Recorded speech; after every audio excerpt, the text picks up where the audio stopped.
ਹਾਂਜੀ ਦੋਸਤੋ, ਪੰਜਾਬ ਸਾਹਿਤ ਅਕੈਡਮੀ ਵੱਲੋਂ ਤੁਹਾਡਾ ਸਾਰਿਆਂ ਦਾ ਬਹੁਤ-ਬਹੁਤ ਸਵਾਗਤ।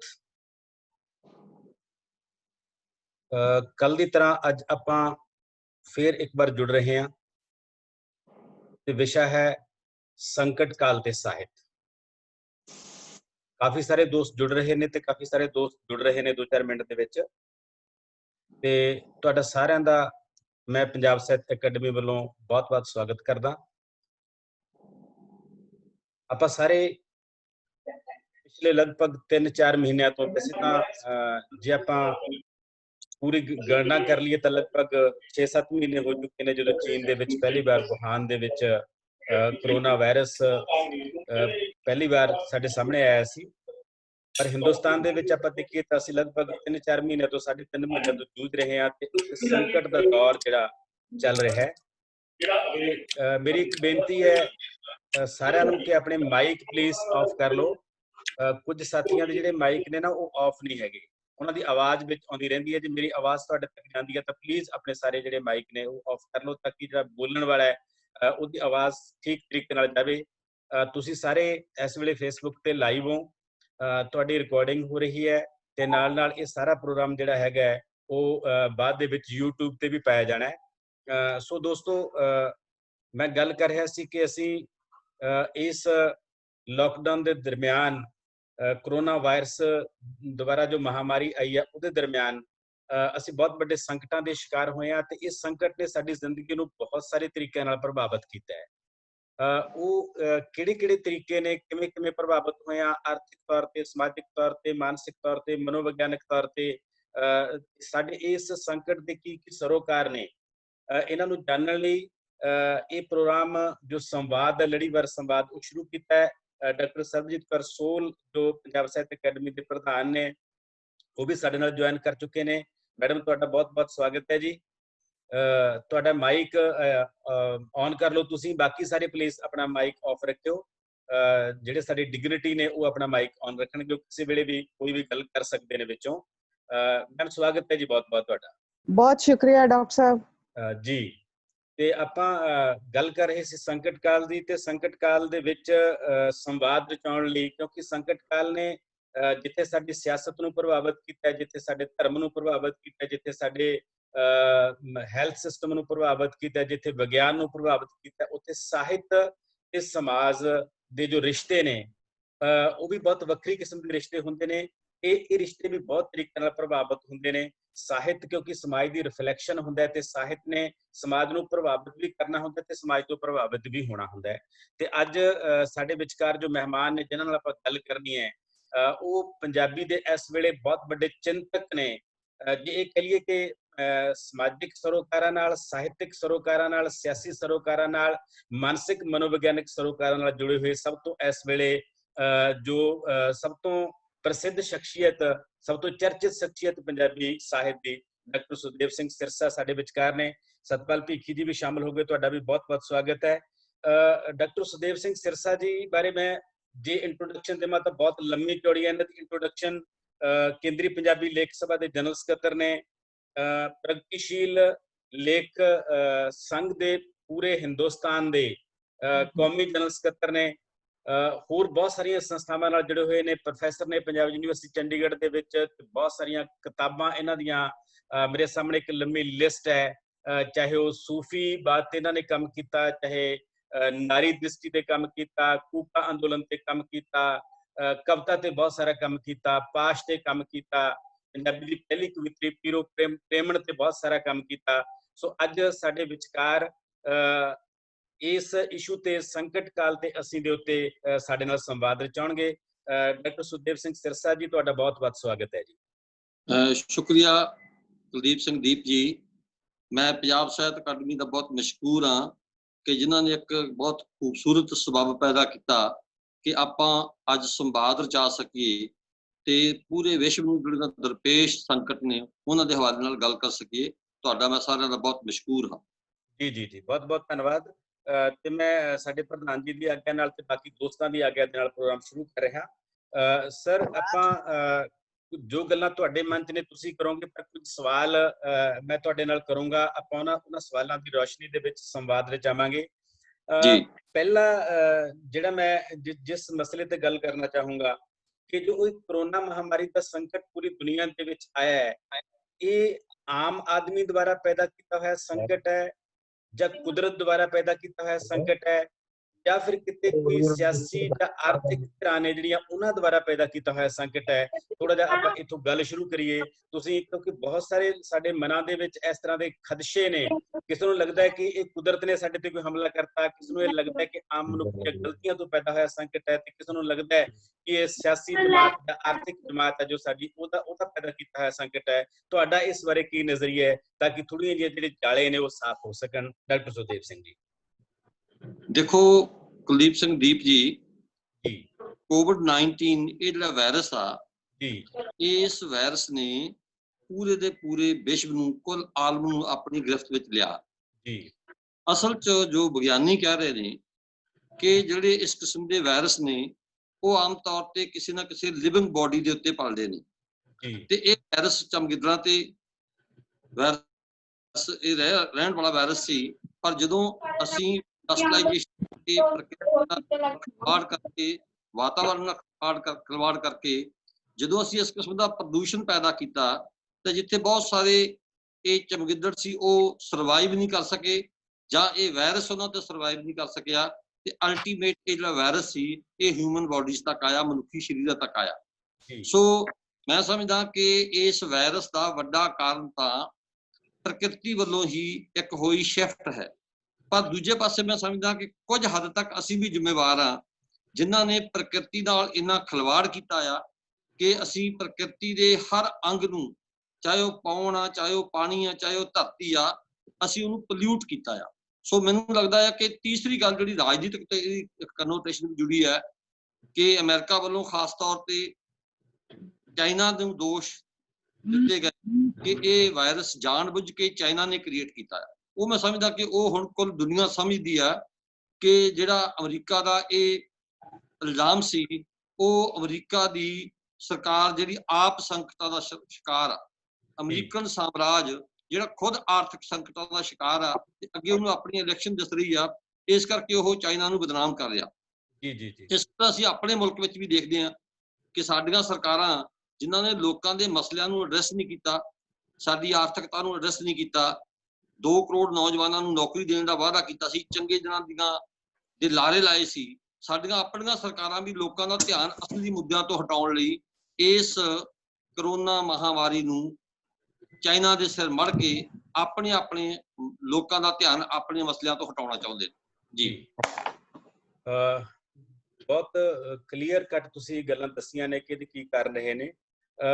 ਚਲੋ ਮਹਾਮਾਰੀ ਆਈ, ਇਹਦੇ ਕਾਰਨ ਵੀ ਤੁਸੀਂ ਸਪਸ਼ਟ ਕੀਤੇ ਨੇ, ਤੇ ਉਸ ਤੋਂ ਬਾਅਦ ਆਪਾਂ ਗੱਲ ਕਰਦੇ ਹਾਂ ਥੋੜਾ ਜਿਹਾ ਆਪਾਂ ਸਾਹਿਤ ਵਾਲੇ, ਇਸ ਤੋਂ ਬਾਅਦ ਆਉਂਦੇ ਹਾਂ। ਇਸ ਮਹਾਮਾਰੀ ਦਾ ਜਿਹੜਾ ਪ੍ਰਭਾਵ ਹੈ ਉਹ ਅਲੱਗ-ਅਲੱਗ ਲੋਕਾਂ ਤੇ ਅਲੱਗ-ਅਲੱਗ ਰਿਹਾ। ਪ੍ਰਭਾਵਿਤ ਤਾਂ ਬੇਸ਼ੱਕ ਸਾਰੇ ਹੀ ਹੋਏ, ਪਰ ਜਦੋਂ ਅਸੀਂ ਦੇਖਿਆ ਹਿੰਦੁਸਤਾਨ ਦੇ ਪ੍ਰਸੰਗ ਦੇ ਵਿੱਚ ਖਾਸ ਤੌਰ ਤੇ ਕਿ ਇੱਕ ਭਾਰਤ ਉਹ ਸੀ ਜੋ ਆਪਣੇ ਘਰਾਂ ਦੇ ਵਿੱਚ ਸੀ, ਜਿਨ੍ਹਾਂ ਕੋਲੇ ਖਾਣ ਨੂੰ ਰੋਟੀ ਵੀ ਸੀ, ਜਿਨ੍ਹਾਂ ਕੋਲੇ ਏਸੀ ਕਮਰੇ ਵੀ ਸੀ, ਜਿਨ੍ਹਾਂ ਕੋਲ ਹੋਰ ਸਾਰੀਆਂ ਸਹੂਲਤਾਂ ਵੀ ਸੀਆਂ, 2 4 6 ਮਹੀਨੇ ਸਾਲ 2 ਸਾਲਾਂ ਦਾ ਜੁਗਾੜ ਵੀ ਸੀ, ਪੈਸਾ ਵੀ ਸੀ। ਪਰ ਇੱਕ ਭਾਰਤ ਅਸੀਂ ਉਹ ਦੇਖਿਆ ਜਿਹੜੇ ਭਾਰਤ ਕੋਲੇ ਨਾ ਤਾਂ ਭੁੱਖ ਵਾਸਤੇ, ਪੇਟ ਵਾਸਤੇ ਕੋਈ ਰੋਟੀ ਸੀ, ਨਾ ਉਹਨਾਂ ਦੀ ਜੇਬ 'ਚ ਕੋਈ ਪੈਸਾ ਸੀ, ਤੇ ਉਹ ਸੜਕਾਂ ਤੇ ਜਿਸ ਤਰ੍ਹਾਂ ਲੁੱਟੇ ਗਏ, ਜਿਸ ਤਰ੍ਹਾਂ ਕੁੱਟੇ ਗਏ, ਜਿਸ ਤਰ੍ਹਾਂ ਮਰੇ, ਉਹ ਜਿਸ ਤਰ੍ਹਾਂ ਬਦਹਾਲ ਹੋਏ।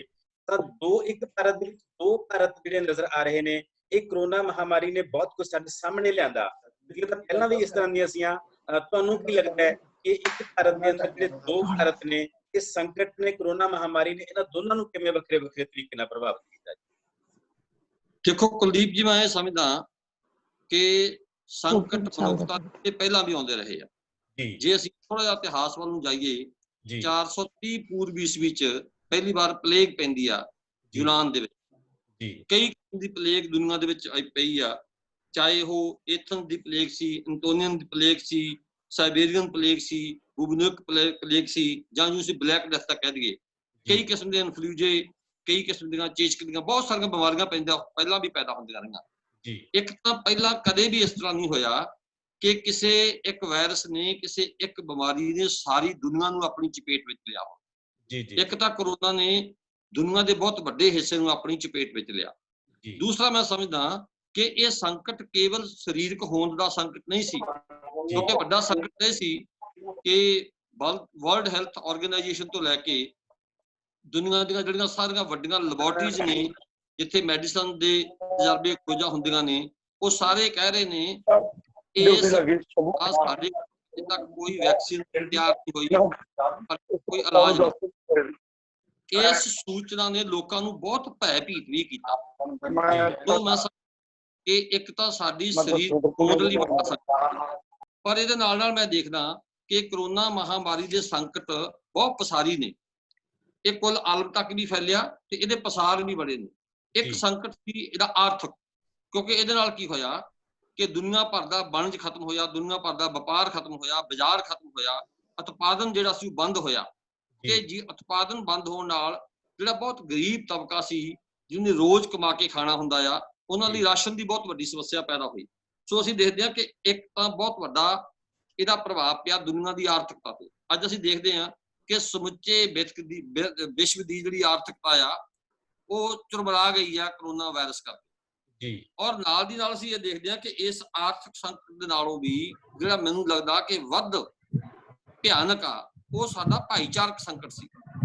ਭਾਈਚਾਰਕ ਸੰਕਟ ਮੈਂ ਇਸ ਕਰਕੇ ਕਹਿ ਰਿਹਾ ਕਿ ਇੱਕ ਨਵੀਂ ਕਿਸਮ ਦੀ ਛੂਆਛਾਤ ਪੈਦਾ ਹੋਈ ਕਰੋਨਾ ਦੇ ਨਾਲ। ਪਹਿਲਾਂ ਅਸੀਂ ਜੇ ਕਿਸੇ ਨਾਲ ਅਨਟੱਚੇਬਿਲਟੀ ਜਾਂ ਛੂਆਛਾਤ ਕਰਦੇ ਸੀ ਜਾਂ ਤਾਂ ਅਸੀਂ ਨੀਵੀਆਂ ਸਮਝੀਆਂ ਜਾਂਦੀਆਂ ਜਾਤਾਂ ਦੇ ਨਾਲ ਇਸ ਕਿਸਮ ਦਾ ਵਿਵਹਾਰ ਕਰਦੇ ਸੀ, ਤੇ ਜਾਂ ਅਸੀਂ ਗੈਰ ਧਰਮੀ ਲੋਕਾਂ ਨਾਲ, ਮਸਲਨ ਜਿਵੇਂ ਹਿੰਦੂ ਤੇ ਸਿੱਖ ਮੁਸਲਮਾਨ ਭਾਈਚਾਰੇ ਦੇ ਹੱਥ ਦਾ ਬਣਿਆ ਖਾਣਾ ਨਹੀਂ ਸੀ ਖਾਂਦੇ।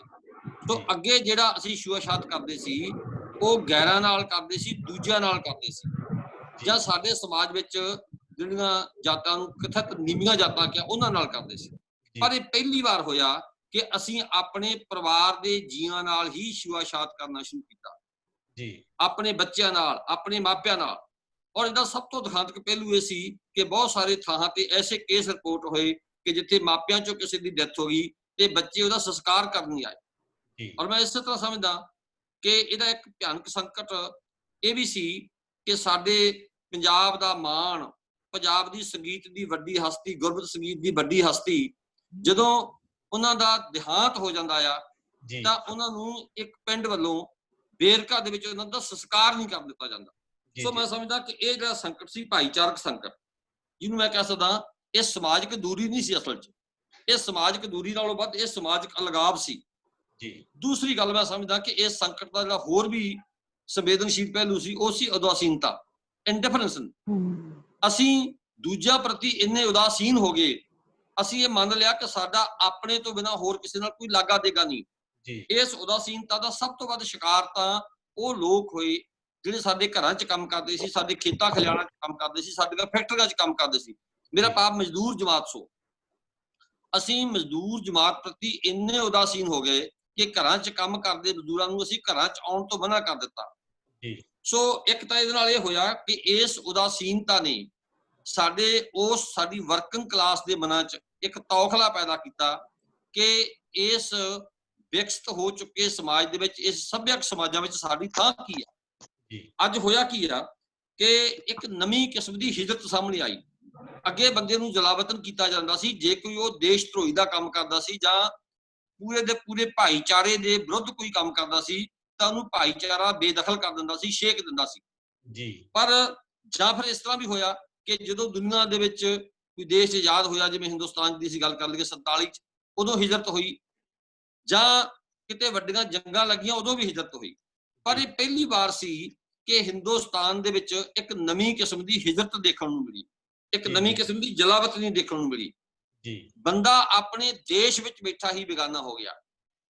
ਯੂਪੀ ਬਿਹਾਰ ਤੋਂ ਆਉਣ ਵਾਲੀ ਪੰਜਾਬ ਵਿੱਚ ਬੈਠੀ ਹੋਈ ਲੇਬਰ ਜਿਹੜੀ ਸੀ, ਮਜ਼ਦੂਰ ਸੀ ਜਿਹੜੇ, ਉਹ ਨਾ ਆਪਣੇ ਘਰਾਂ ਨੂੰ ਜਾ ਸਕਦੇ ਸੀ ਤੇ ਨਾ ਉਹਨਾਂ ਨੂੰ ਕੋਈ ਇੱਥੇ ਚੱਲਦਾ ਸੀ। ਸਭ ਤੋਂ ਵੱਡਾ ਜਿਹੜਾ ਦਿਖਾਂਤਕ ਪਹਿਲੂ ਸੀ, ਮੈਂ ਸਮਝਦਾ ਕਿ ਇਹਦੇ ਨਾਲ ਇੱਕ ਨਵੀਂ ਕਿਸਮ ਦੀ ਹਿੰਸਾ ਵੀ ਪੈਦਾ ਹੋਈ, ਇੱਕ ਨਵੀਂ ਕਿਸਮ ਦੀ ਹਿੰਸਾ ਵੀ ਜੁੜੀ ਇਹਦੇ ਨਾਲ।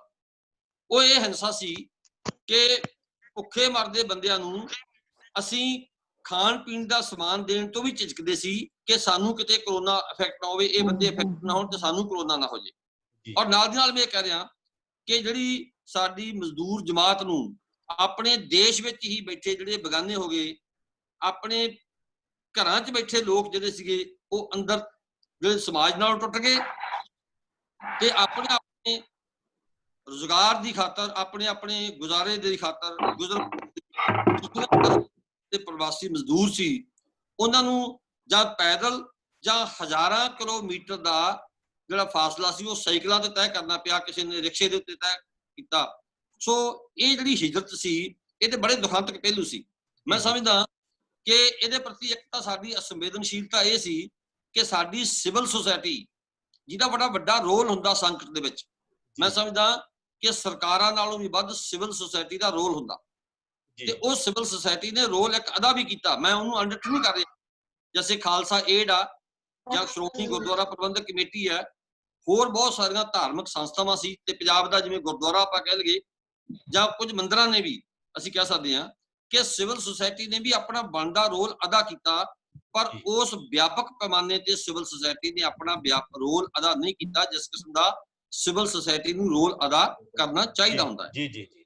ਮੈਂ ਇੱਕ ਨਾਲ ਹੋਰ ਵੀ ਗੱਲ ਜੋੜ ਦਿਆਂ, ਪੰਜਾਬ ਖਾਸ ਤੌਰ ਤੇ ਦੁਨੀਆ ਭਰ ਦੇ ਵਿੱਚ ਸਿੱਖਾਂ ਦੀ ਮਹਿਮਾ ਇਸ ਕਰਕੇ ਹੋਈ ਆ ਕਿ ਸਿੱਖਾਂ ਨੇ ਇਸ ਲਾਗ ਦੀ ਪਰਵਾਹ ਨਹੀਂ ਕੀਤੀ, ਉਹ ਲੰਗਰ ਲੈ ਕੇ ਪਹੁੰਚਦੇ ਰਹੇ ਦੁਖੀਆਂ ਤੱਕ, ਲੋੜਵੰਦਾਂ ਤੱਕ, ਔਰ ਬੜਾ ਦਿਲ ਖੋਲ ਕੇ ਦਾਨ ਦਿੱਤਾ ਪੰਜਾਬੀਆਂ ਨੇ, ਸਿੱਖਾਂ ਨੇ ਖਾਸ ਤੌਰ ਤੇ। ਪੰਜਾਬੀਆਂ ਦੀ ਮੈਂ ਗੱਲ ਕਰਾਂਗਾ, ਕੱਲੇ ਕੇਵਲ ਸਿੱਖ ਨਹੀਂ, ਕਿਉਂਕਿ ਗੁਰਦੁਆਰਾ ਕੇਵਲ ਸਿੱਖਾਂ ਦੀ ਸੰਸਥਾ ਨਹੀਂ, ਪੂਰੇ ਪੰਜਾਬੀਆਂ ਦੀ ਸੰਸਥਾ ਆ ਜਾਂ ਪੂਰੇ ਵਿਸ਼ਵ ਦੀ ਸੰਸਥਾ ਆ। ਪਰ ਫਿਰ ਵੀ ਮੈਂ ਸਮਝਦਾ ਕਿ ਅਮਰੀਕਾ ਤੱਕ ਇਸ ਗੱਲ ਦੀ ਚਰਚਾ ਹੋਈ ਆ ਕਿ ਸਿਵਲ ਸੁਸਾਇਟੀ ਵਿੱਚੋਂ ਵੀ ਕੁਝ ਸਮਾਜ ਐਸੇ ਨੇ ਜਿਨ੍ਹਾਂ ਚੋਂ ਸਿੱਖ ਸਮਾਜ ਇੱਕ ਆ ਕਿ ਜਿਨ੍ਹਾਂ ਨੇ ਬਣਦੀ ਭੂਮਿਕਾ ਅਦਾ ਕੀਤੀ ਹੈ। ਤੁਸੀਂ ਜਾਣਦੇ ਹੋ ਅੱਛੀ ਤਰ੍ਹਾਂ, ਤੁਸੀਂ ਖੁਦ ਵੀ ਮੈਂਬਰ ਹੋ, ਮੈਡਮ ਸਰਬਜੀਤ ਕੌਰ ਸੋਹਲ ਵੀ ਸਾਡੀ ਐਗਜ਼ੈਕਟਿਵ ਦੇ ਮੈਂਬਰ ਨੇ, ਪ੍ਰਗਤੀਸ਼ੀਲ ਲੇਖਕ ਸੰਘ ਪੰਜਾਬ ਨੇ ਵੀ ਇਸ ਕਿਸਮ ਦੇ ਯਤਨ ਕੀਤੇ ਆ। ਅਸੀਂ 26 ਮਾਰਚ ਤੋਂ ਲੈ ਕੇ 16-17 ਮਈ ਤੱਕ 4 ਲੱਖ ਦੀ ਰਾਸ਼ੀ ਜਿਹੜੀ ਇਕੱਤਰ ਕਰਕੇ ਦੋਸਤਾਂ ਤੋਂ ਅਸੀਂ ਵੀ ਲੋੜਵੰਦ ਬੰਦਿਆਂ ਤੱਕ ਭੋਜਨ ਦਵਾਈਆਂ ਪਹੁੰਚਾਉਣ ਦਾ ਪ੍ਰਬੰਧ ਕਰਦੇ ਰਹੇ। ਹੋਰ ਬਹੁਤ ਸਾਰੀਆਂ ਸੰਸਥਾਵਾਂ ਨੇ ਵੀ ਕੀਤਾ ਆ। ਪਰ ਜਿਹੜਾ ਸਭ ਤੋਂ ਦੁਖਾਂਤਕ ਪਹਿਲੂ ਸੀ ਉਹ ਪਹਿਲੂ ਸੀ ਸਾਡੀ ਇਸ ਮਜ਼ਦੂਰ ਜਮਾਤ ਪ੍ਰਤੀ ਉਦਾਸੀਨਤਾ ਜਾਂ ਸਾਡਾ ਮਜ਼ਦੂਰ ਜਮਾਤ ਪ੍ਰਤੀ ਬਹੁਤ ਹੀ ਹਿੰਸਕ ਕਿਸਮ ਦਾ ਵਤੀਰਾ। ਮੈਂ ਹਿੰਸਕ ਇਸ ਕਰਕੇ ਕਹਿ ਰਿਹਾ, ਮੈਂ ਸਾਰੀ ਅਫਸਰਸ਼ਾਹੀ ਨੂੰ ਦੋਸ਼ੀ ਨਹੀਂ ਦੇ ਰਿਹਾ, ਨਾ ਮੈਂ ਸਾਰੀਆਂ ਸਰਕਾਰਾਂ ਨੂੰ ਦੋਸ਼ੀ ਕਹਿ ਰਿਹਾ, ਪਰ ਸਰਕਾਰਾਂ ਨੇ, ਪ੍ਰਸ਼ਾਸਨ ਨੇ ਤੇ ਅਫਸਰਸ਼ਾਹੀ ਨੇ ਬਹੁਤ ਕੁਝ ਕੀਤਾ, ਪਰ ਉਹਦੇ ਨਾਲ ਉਹਨਾਂ ਦੇ ਵਿੱਚ ਇੱਕ ਖਾਸ ਕਿਸਮ ਦੀ ਉਦਾਸੀਨਤਾ ਸੀ। ਜਾਂ ਜਿਹੜੇ ਸਾਡੇ ਅਫਸਰਾਂ ਚੋਂ ਬਹੁਤ ਸਾਰੇ ਅਫਸਰਾਂ ਦੀ ਧਾਰਨਾ ਇਹ ਸੀ ਕਿ ਗਰੀਬਾਂ ਨੂੰ ਲੰਗਰ ਕਿਉਂ ਵੰਡਦੇ ਹੋ, ਖਾਲਸਾ ਏਡ ਵਾਲਿਆਂ ਸੁਸਾਇਟੀ ਨੂੰ ਜਾਂ ਸਾਡੀ ਗੁਰਦੁਆਰਾ ਪ੍ਰਬੰਧਕ ਕਮੇਟੀ ਨੂੰ, ਸਾਡੇ ਗੁਰਦੁਆਰੇ ਦੇ ਪ੍ਰਬੰਧਕਾਂ ਨੂੰ ਵੀ ਰੋਕਿਆ ਗਿਆ ਕਿ ਇਹਨਾਂ ਮਜ਼ਦੂਰਾਂ ਕੋਲ ਤਾਂ ਰਾਸ਼ਨ ਬਹੁਤ ਆ। ਇਸ ਕਿਸਮ ਦੀ ਅਸੰਵੇਦਨਸ਼ੀਲਤਾ ਵੀ ਮਿਲੀ ਕੁਝ ਹਿੱਸੇ ਦੀ, ਮੈਂ ਸਾਰੀ ਅਫਸਰਸ਼ਾਹੀ ਨੂੰ ਨਹੀਂ ਕਹਿ ਰਿਹਾ, ਕੁਝ ਹਿੱਸੇ ਦੀ। ਕੁਝ ਸਾਡਾ ਪ੍ਰਸ਼ਾਸਨ ਤੇ ਕੁਝ ਸਾਡੇ ਅਫਸਰ ਐਸੇ ਵੀ ਸੀ ਕਿ ਜਿਨ੍ਹਾਂ ਨੇ ਬਾਹਰ ਫਰੰਟਸ ਵੱਲੋਂ ਫੋਰ ਫਰੰਟ ਤੇ ਆ ਕੇ ਕੰਮ ਕੀਤਾ, ਆਪਣੀ ਜਾਨ ਦਾ ਜੋਖਮ ਉਠਾ ਕੇ ਵੀ ਕੰਮ ਕੀਤਾ। ਪਰ ਫਿਰ ਵੀ ਕਿ ਸਾਡਾ ਜਿਹੜਾ ਰਵੱਈਆ ਸੀ, ਤੁਸੀਂ ਦੇਖੋ 2 ਘਟਨਾਵਾਂ ਐਸੀਆਂ ਸੀ ਕਿ ਇੱਕ ਰੇਲਵੇ ਸਟੇਸ਼ਨ ਦੇ ਉੱਤੇ ਮਾਂ ਗੁਜ਼ਰ ਜਾਂਦੀ ਆ ਤੇ 4-5 ਸਾਲ ਦੀ ਬੱਚੀ ਆਪਣੀ ਮਾਂ ਨੂੰ ਜਗਾਉਣ ਦਾ ਯਤਨ ਕਰ ਰਹੀ ਆ ਤੇ ਉਹਨੂੰ ਕੋਈ ਨੇੜੇ ਤੇੜੇ ਉਹਦੀ ਮਦਦ ਕਰਨ ਵਾਲਾ ਨਹੀਂ। ਦੂਸਰੀ ਜਿਹੜੀ ਘਟਨਾ ਨੇ ਸਾਰੀ ਦੁਨੀਆ ਦਾ ਦਿਲ ਕੰਬਾ ਕੇ ਰੱਖ ਦਿੱਤਾ, ਉਹ ਰੇਲਵੇ ਟਰੈਕ ਤੇ ਸਾਡੇ ਮਜ਼ਦੂਰਾਂ ਦਾ ਤੁਰਦੇ ਤੁਰਦੇ ਥੱਕ ਹਾਰ ਕੇ ਮਜ਼ਦੂਰਾਂ ਦਾ ਬੇਹੋਸ਼ ਹੋ ਕੇ ਸੌ ਜਾਣਾ ਕਿ ਰੇਲਵੇ ਟਰੈਕ ਦੇ ਉੱਤੇ 16 ਬੰਦੇ ਕੁਚਲੇ ਗਏ। ਮੈਂ ਸਮਝਦਾ ਕਿ ਇਹ ਇੱਕ ਨਵੀਂ ਕਿਸਮ ਦੀ ਜਿਹੜੀ ਜਲਾਵਤਨੀ ਦੇ ਵਿੱਚੋਂ ਪੈਦਾ ਹੋਈ ਨਵੀਂ ਕਿਸਮ ਦਾ ਡਰ, ਨਵੀਂ ਕਿਸਮ ਦੀ ਹਿੰਸਾ ਸੀ। ਇੱਥੋਂ ਤੱਕ ਤਾਂ ਫਿਰ ਵੀ ਬਰਦਾਸ਼ਤ ਕੀਤਾ ਜਾ ਸਕਦਾ ਹੈ, ਪਰ ਮੈਨੂੰ ਇਹ ਲੱਗਦਾ ਕਿ ਸਾਡੀਆਂ ਸਰਕਾਰਾਂ ਦੀ ਅਸੰਵੇਦਨਸ਼ੀਲਤਾ ਤੇ ਅਫਸਰਸ਼ਾਹੀ ਦੀ ਅਸੰਵੇਦਨਸ਼ੀਲਤਾ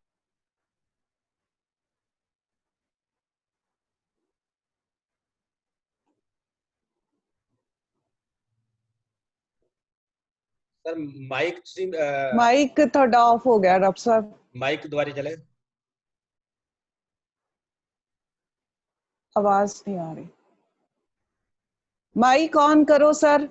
मैं कर रहा हो गया जी, ठीक है ठीक है, हाँ जी ठीक है, हो गया जी जी। हाँ जी। तो मैं ये कह रहा सी कि मजदूर जमात दा सैकड़े मील खाली हथी भुखे प्यासे अपने बच्चों नूं कंधियां ते बिठा के, अपने बजुर्ग माँ बाप नूं कंधियां ते बिठा के हज़ारां मील पैदल सफर करना, जिन्हां कोल एक दिन दा खाना नहीं सी, कोले पीण लई पानी नहीं सी, ते फिर उन्हां मजदूरां ते डंडे बरसाए जाने।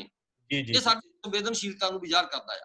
ਜੀ, ਸੋ ਜੀ, ਮੈਂ ਸਮਝਦਾ ਕਿ ਜਿਹੜੇ ਸਾਡੇ ਸੰਕਟ ਨੇ ਇਹਦੇ ਕਾਰਨ ਜਿੰਨੇ ਆਰਥਿਕ ਨੇ, ਜਿੰਨੇ ਰਾਜਨੀਤਿਕ ਨੇ, ਭੈ ਦੇ ਕਾਰਨ ਨੇ, ਸਰੀਰ ਦੀ ਬਿਮਾਰੀ ਦੇ ਕਾਰਨ ਨੇ, ਪਰ ਇਹਨਾਂ ਸਾਰਿਆਂ ਨਾਲੋਂ ਵੱਧ ਜਿਹੜੀ ਮਜ਼ਦੂਰ ਜਮਾਤ ਪ੍ਰਤੀ ਜਾਂ ਇਹ ਕਹਿ ਲਈਏ ਕਿ ਦੂਜੇ ਹਮਸਾਇਆਂ ਪ੍ਰਤੀ, ਅਸੀਂ ਆਪਣੇ ਹਮਸਾਇਆਂ ਪ੍ਰਤੀ ਇੰਨੇ ਇੰਡਿਫਰੈਂਟ ਹੋ ਗਏ, ਇੰਨੇ ਉਦਾਸੀਨ ਹੋ ਗਏ, ਅਸੀਂ ਉਹਨਾਂ ਨਾਲੋਂ ਇੰਨਾ ਮੋਹ ਤੋੜ ਲਿਆ ਕਿ ਆਪਣੇ ਮਾਪਿਆਂ ਨੂੰ, ਆਪਣੇ ਬੱਚਿਆਂ ਨੂੰ ਵੀ ਅਸੀਂ ਡਰਦੇ ਛੋਹਦੇ ਸੀ ਜਾਂ ਉਹਨਾਂ ਨੂੰ ਛੋਹਣ ਤੋਂ ਡਰਦੇ ਸੀ।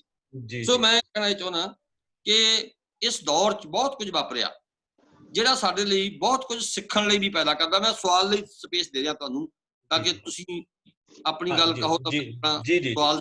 ਬਿਲਕੁਲ ਤੁਸੀਂ ਬਹੁਤ ਵੱਡੀ ਟ੍ਰੈਜਡੀ ਦੀ ਗੱਲ ਕੀਤੀ। ਕਵਿਤਾ ਦੀਆਂ 4 ਲਾਈਨਾਂ ਨੇ ਕਿ ਰਿਕਸ਼ਾ ਖੂੰਜੇ 'ਚ ਖੜ ਗਿਆ ਹੈ ਤੇ ਪੇਟ ਭੁੱਖ ਨਾਲ ਅੰਦਰ ਵੜ ਗਿਆ ਹੈ, ਜੀ ਦੁੱਧ ਛਾਤੀਆਂ 'ਚ ਸੁੰਗੜ ਗਿਆ ਹੈ, ਬੱਚਾ ਭੁੱਖ ਨਾਲ ਮਰ ਗਿਆ ਹੈ। ਜੀ ਜੀ ਟੀਵੀ ਤੇ ਖਬਰ ਆ ਰਹੀ ਹੈ ਕਿ ਬੜਾ ਸਾਹਿਬ ਦੁਨੀਆ ਦਾ ਸਭ ਤੋਂ ਹਰਮਨ ਪਿਆਰਾ ਨੇਤਾ ਬਣ ਗਿਆ ਹੈ। ਵਾਹ, ਜੀ ਜੀ ਦੇਸ਼ ਕਿੰਨੀ ਤਰੱਕੀ ਕਰ ਗਿਆ ਹੈ। ਜੀ ਵਾਹ। ਜੀ ਤੋ ਮੈਨੂੰ ਇਹ ਲੱਗਦਾ ਹੈ ਡਾਕਟਰ ਸਾਹਿਬ ਕਿ ਜਿਹੜਾ ਸੰਕਟ ਹੁੰਦਾ ਹੈ ਉਹ ਗਰੀਬਾਂ ਲਈ ਵਾਕਈ ਸੰਕਟ ਹੁੰਦਾ ਹੈ, ਤੇ ਪਰ ਮੈਨੂੰ ਲੱਗਦਾ ਹੈ ਕਿ ਬਹੁਤ ਸਾਰੀਆਂ ਧਿਰਾਂ ਵਾਸਤੇ ਇਹ ਇੱਕ ਵੱਖਰੀ ਤਰ੍ਹਾਂ ਦਾ ਮੌਕਾ ਵੀ ਹੁੰਦਾ ਹੈ। ਖਾਸ ਤੌਰ ਤੇ ਸਰਕਾਰਾਂ ਇਹਨੂੰ ਐਮਰਜੈਂਸੀ ਦੇ ਸਮੇਂ ਨੂੰ ਹੋਰ ਰੂਪ ਦੇ ਵਿੱਚ ਵੀ ਵਰਤ ਲੈਂਦੀਆਂ ਨੇ। ਉਹਨਾਂ ਕੋਲ ਬਹੁਤ ਸਾਰੇ ਏਜੰਡੇ ਇਹੋ ਜਿਹੇ ਆ ਜਾਂਦੇ ਨੇ ਜਿਹੜੇ ਐਮਰਜੈਂਸੀ ਦੇ ਨਾਂ ਤੇ ਲੋਕਾਂ ਦੇ ਥੋਪ ਦਿੱਤੇ ਜਾਂਦੇ ਨੇ, ਕਿਉਂਕਿ ਇਸ ਵੇਲੇ ਕੋਈ ਵਿਰੋਧ ਦੀ ਸੁਰ ਨਹੀਂ ਹੁੰਦੀ ਹੈਗੀ। ਥੋੜਾ ਜਿਹਾ ਇੱਕ ਦੋ ਮਿੰਟ ਇਸ ਇਸ਼ੂ ਤੇ ਗੱਲ ਕਰਕੇ ਫਿਰ ਆਪਾਂ ਸਾਹਿਤ ਵੱਲ ਆਵਾਂਗੇ। ਇਹਦੇ ਬਾਰੇ ਤੁਹਾਡਾ ਕੀ ਵਿਚਾਰ ਹੈ? ਦੇਖੋ, ਮੈਂ ਇੱਕ ਇਸ਼ਾਰਾ ਤੁਹਾਡੇ ਵੱਲ ਕਰ ਚੁੱਕਾ ਹਾਂ।